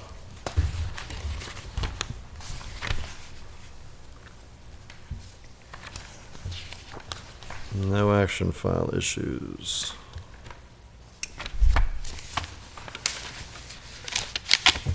Okay. Committee reports, Board of Health. Board of Health met on Monday, standard operations. Building reuse. Building Reuse Committee met Monday night of this week. The major items, we're still awaiting the zoning work, which is going on. In fact, our representative from the planning board was not with us because he was with the planning board who were working on the village zoning work. The only item of note is that the update from the school committee on the conditions under which they will release the Passios property.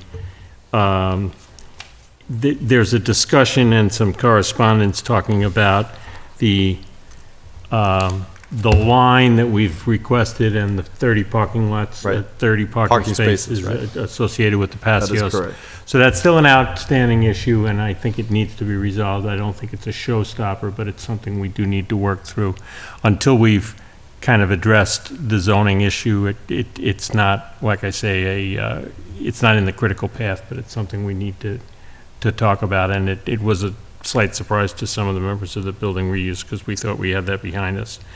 While we wait for those decisions to be made and for the zoning work to be done, we will continue to work on estimates for renovations, cost estimates, et cetera, for renovations of the town hall, and to begin to look at what alternative access to the property might be required through Memorial Drive, et cetera. So we're busy, but we have two kind of major hurdles in terms of zoning and the school decision on the campus property. We're back to meeting twice a month, first and third Monday. Excellent. Can you just expand on the 30 parking spaces? What is the issue?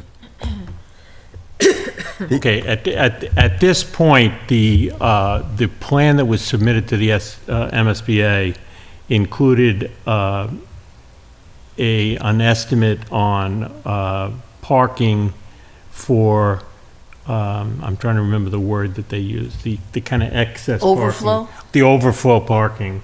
And in that plan, it considered the 30 spaces that currently sit next to the patios. There is a piece of property behind the patios right now that could be available for development. It is not wetlands as it was previously thought. And there's some discussion about, could overflow parking for either the potential reuse of patios or for the overflow for the middle high school project be either the 30 existing slots or that piece of property on the other side, and that's still in the process of being discussed with the school committee and the school building committee. But at this point, they have not gotten to a point where they feel comfortable drawing a line or asking us to do a survey for the transfer of property. So the reuse committee really doesn't have a clear charter on what it is we're trying to reuse. I just want to ask questions about the 30 parking spaces, because while I understand the concern, and if the number was given at a certain number by including those 30 spaces, but if you look at the parking lot for the Passios building, the parking lot butts right up to the side of the building. Does the 30 spaces include all of that pavement, or is it a portion of that pavement? Those 30 spaces on the side. So the entire parking lot? On the side, right. Okay. So the issue is they want to relocate, the school building committee, along with the school committee, wants to relocate those 30 spaces because they pose two issues. First of all, part of them were counted as overflow parking. If they're not used as overflow parking and it goes with the parcel, in order for whoever would purchase, let's just say this building was sold, in order for them to get to those parking spaces, they'd have to drive on the school driveway or the school route that goes through it. And that is not going to be something that is probably amenable either. So they want to try to relocate them somewhere on the site to make up those 30 spaces. And then the access, as Mr. Toll said, with the building reuse, if we allow Memorial Drive to get access to the school, they would have to, whoever bought it would have to build another parking lot because you couldn't use the ones there. They would be right on the road where the buses and all the traffic would be for the school. And you'd have to give that building owner right of way on a school route, I mean, an internal driveway, for lack of a better word. You'd have to give them access to that to get to the parking lot anyway. So Second issue is if we move them to another location on the site, before we do that, we would need approval of the MSBA wherever they would be sited. So it's kind of that's the issue that's at hand right now. Okay, so the school committee and the school building committee are looking at finding 30 additional spaces somewhere on the site that's amenable to the MSBA. Right. Right. That's what they're looking for. I mean, it may come down that those 30 spaces may just be eliminated, but they're looking for ways to find a place where they can possibly make up those spaces. Okay. And so that's, I mean, and there was other concerns that have been alleviated. One of the other concerns was with selling the property in general, they wanted to make sure that on any future MSBA requests, that the reduction of the acreage did not adversely affect any requests that would be made for the MSBA for any future school buildings or modifications. And the MSBA has assured them that that will not affect it. So we're down to basically the parking lot. Okay. And just to tell the complete story, the line is also critical in terms of any setbacks that would be required to use the patios under the current zoning. Now, because the village zoning process is in play, that may or may not be a factor going forward. Well, that's why I was asking what spaces they are, because it would be a factor if you look at where the end of the pavement currently is in comparison to the building offset. The line would be right at the building. It's these spaces right here. Yeah, which if you can see, I mean, it actually, the building actually juts into those spaces. Right. So the line would be even before the building, end of the building. So that's my concern, is if you look at those 30 spaces, and if the school's gonna retain them, it really impacts the ability of reuse of the Pasios building. Absolutely, and that was my first reaction as well. The comeback was that with the village zoning discussion going on, they felt the need to resolve that before they resolved where the line goes. Right. Whether it's a chicken or an egg, I guess where I'm at is that it's not on the critical path in the next couple of months, so we can resolve both of the variables right now.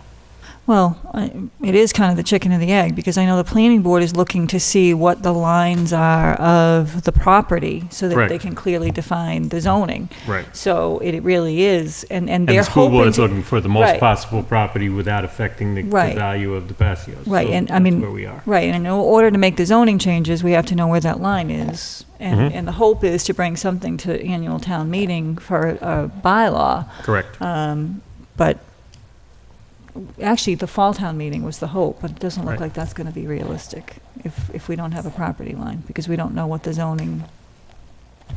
what we're zoning. I don't know that to be a fact, but it would seem reasonable to make that assumption. Capital planning is still on hiatus, right? Yeah, we're about to regroup, and there is a meeting scheduled for the 29th of this month to Okay. kind of an organizational meeting. Gotcha. Finance committee. At the OS meeting, the major portion of discussion was reviewing the year-end budget that we just went over and approving that transfer. Library Board of Trustees. Meets on Thursday. MPO. No report? Planning Board. No report, other than the planning board did meet last night in a workshop to go over the village bylaw. Okay. Excuse me, is there a draft of the village bylaw that they have, or the proposed I know they're plan? working from a draft, whether or not that's public yet. I mean, certainly, I'm sure we can get a copy of it. Yeah, I mean, I can we can I would like to request see that. I'd also like to see if they have any proposed boundaries of the plan, because various discussions were had on the Stone Farm reuse of whether that was going to be included in the village district or not. Okay, And so the question is, how far down the various streets I'd be interested in. okay. I can see if we can get a copy and have that distributed. School committee. The school committee meets tomorrow night.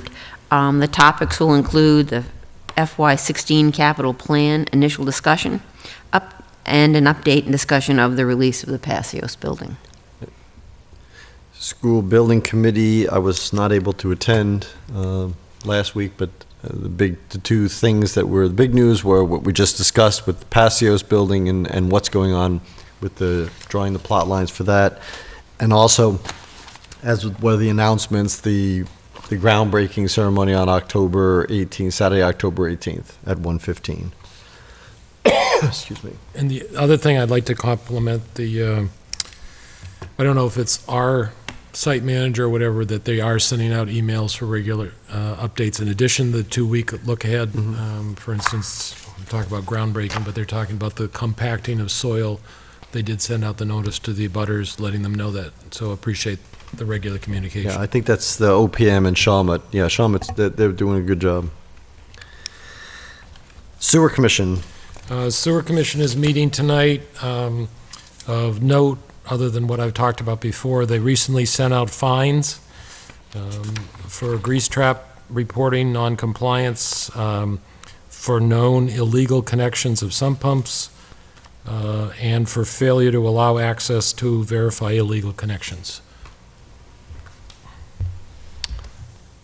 And that is the end. We have an upcoming meeting for next week. I will not be here next week.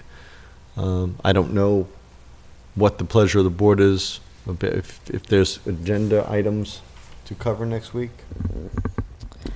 The only two things, the first would be if the Housing Authority can have a quorum to make the appointment. That is a tentative, and the second is a request from the party who wants to develop the community solar farm, who you met with over the summer, is ready to come in and talk to you again. I originally suggested the 23rd, but that's something that can be, at your pleasure. It's not necessarily tied to the meeting next week. So I'll let the remaining members decide whether you feel there's sufficient items for a meeting. Personally, I think given the two items that were just talked about, I think that we can table them until the October 7th meeting, but I'm happy to have a meeting if you guys want to meet. I would agree that we could pick that up at the following meeting. The only thing I'd ask on the community solar garden is information about whether we're going to have to go out for an RFP process, or if we can get that information prior to that, whenever we meet with them. Yeah, so would they want to lease the property, so we wouldn't be involved. We wouldn't need to. I thought we'd have to do, anytime we do anything with property, that we have to go out to bid, or town meeting with authorization to do any interest in property. That's true. Okay, I'll give that some thought. I also need to look into, one of the issues is anytime you want to enter into a contract in excess of 3 years, you need town meeting approval. We did take that to town meeting, and I need to go back and see if that was specific to a developer or if you got authority, and I think you got authority to enter into that contract. So we can check that with town council, Yeah. and if not, I mean, how do you foresee it this fall? Will we have a special town meeting in the fall, do you think? Well, there's nothing compelling a particular time right now. So typically it's budget adjustments that drive it. We don't have any budget adjustments right now. So the fall town meeting, if there is one, could be in January. Hardly a fall town meeting. That's when it was last year. It was in January. Which may in fact be Better. be appropriate if the zoning stuff is ready. Right. And we talked about the gravel removal bylaw as far as that too. That's not time sensitive as much. Okay, any final public comment from the board? Not public comment, but I just want to note that on our agenda is the fiscal 2015 Board of Selectmen goals and the 2015 Town Manager goals, which we haven't completed. Right. If we can either have a workshop or perhaps meet earlier or add it to our agenda on October 7th, I mean, given that the year is passing, I think we really need to complete those. I agree. So we can see if we want to have an earlier, I think we should do it in a workshop format because. Yeah. I agree. I do I think so too. Let's see if we can possibly meet earlier on the 7th, do a 6 o'clock and meet for an hour and at least tackle one of them. Probably the town manager goals first, since that's what she gets evaluated on. Speaking of the evaluation, we're talking about changing the instrument for the evaluation. Yes, I'm going to look to Mr. Toll, who's years of expertise And I'm going to look to will the be brought to bear. the new You're going to look to the personnel personnel committee. committee, well. But I will take that. Yes, Okay. no problem. I appreciate that. All right, seeing nothing else, I would entertain a motion. Motion to adjourn? Second? All those in favor, please say aye. Aye. Aye, opposed? None. Good night, everyone. We will Night. see you on October 7th.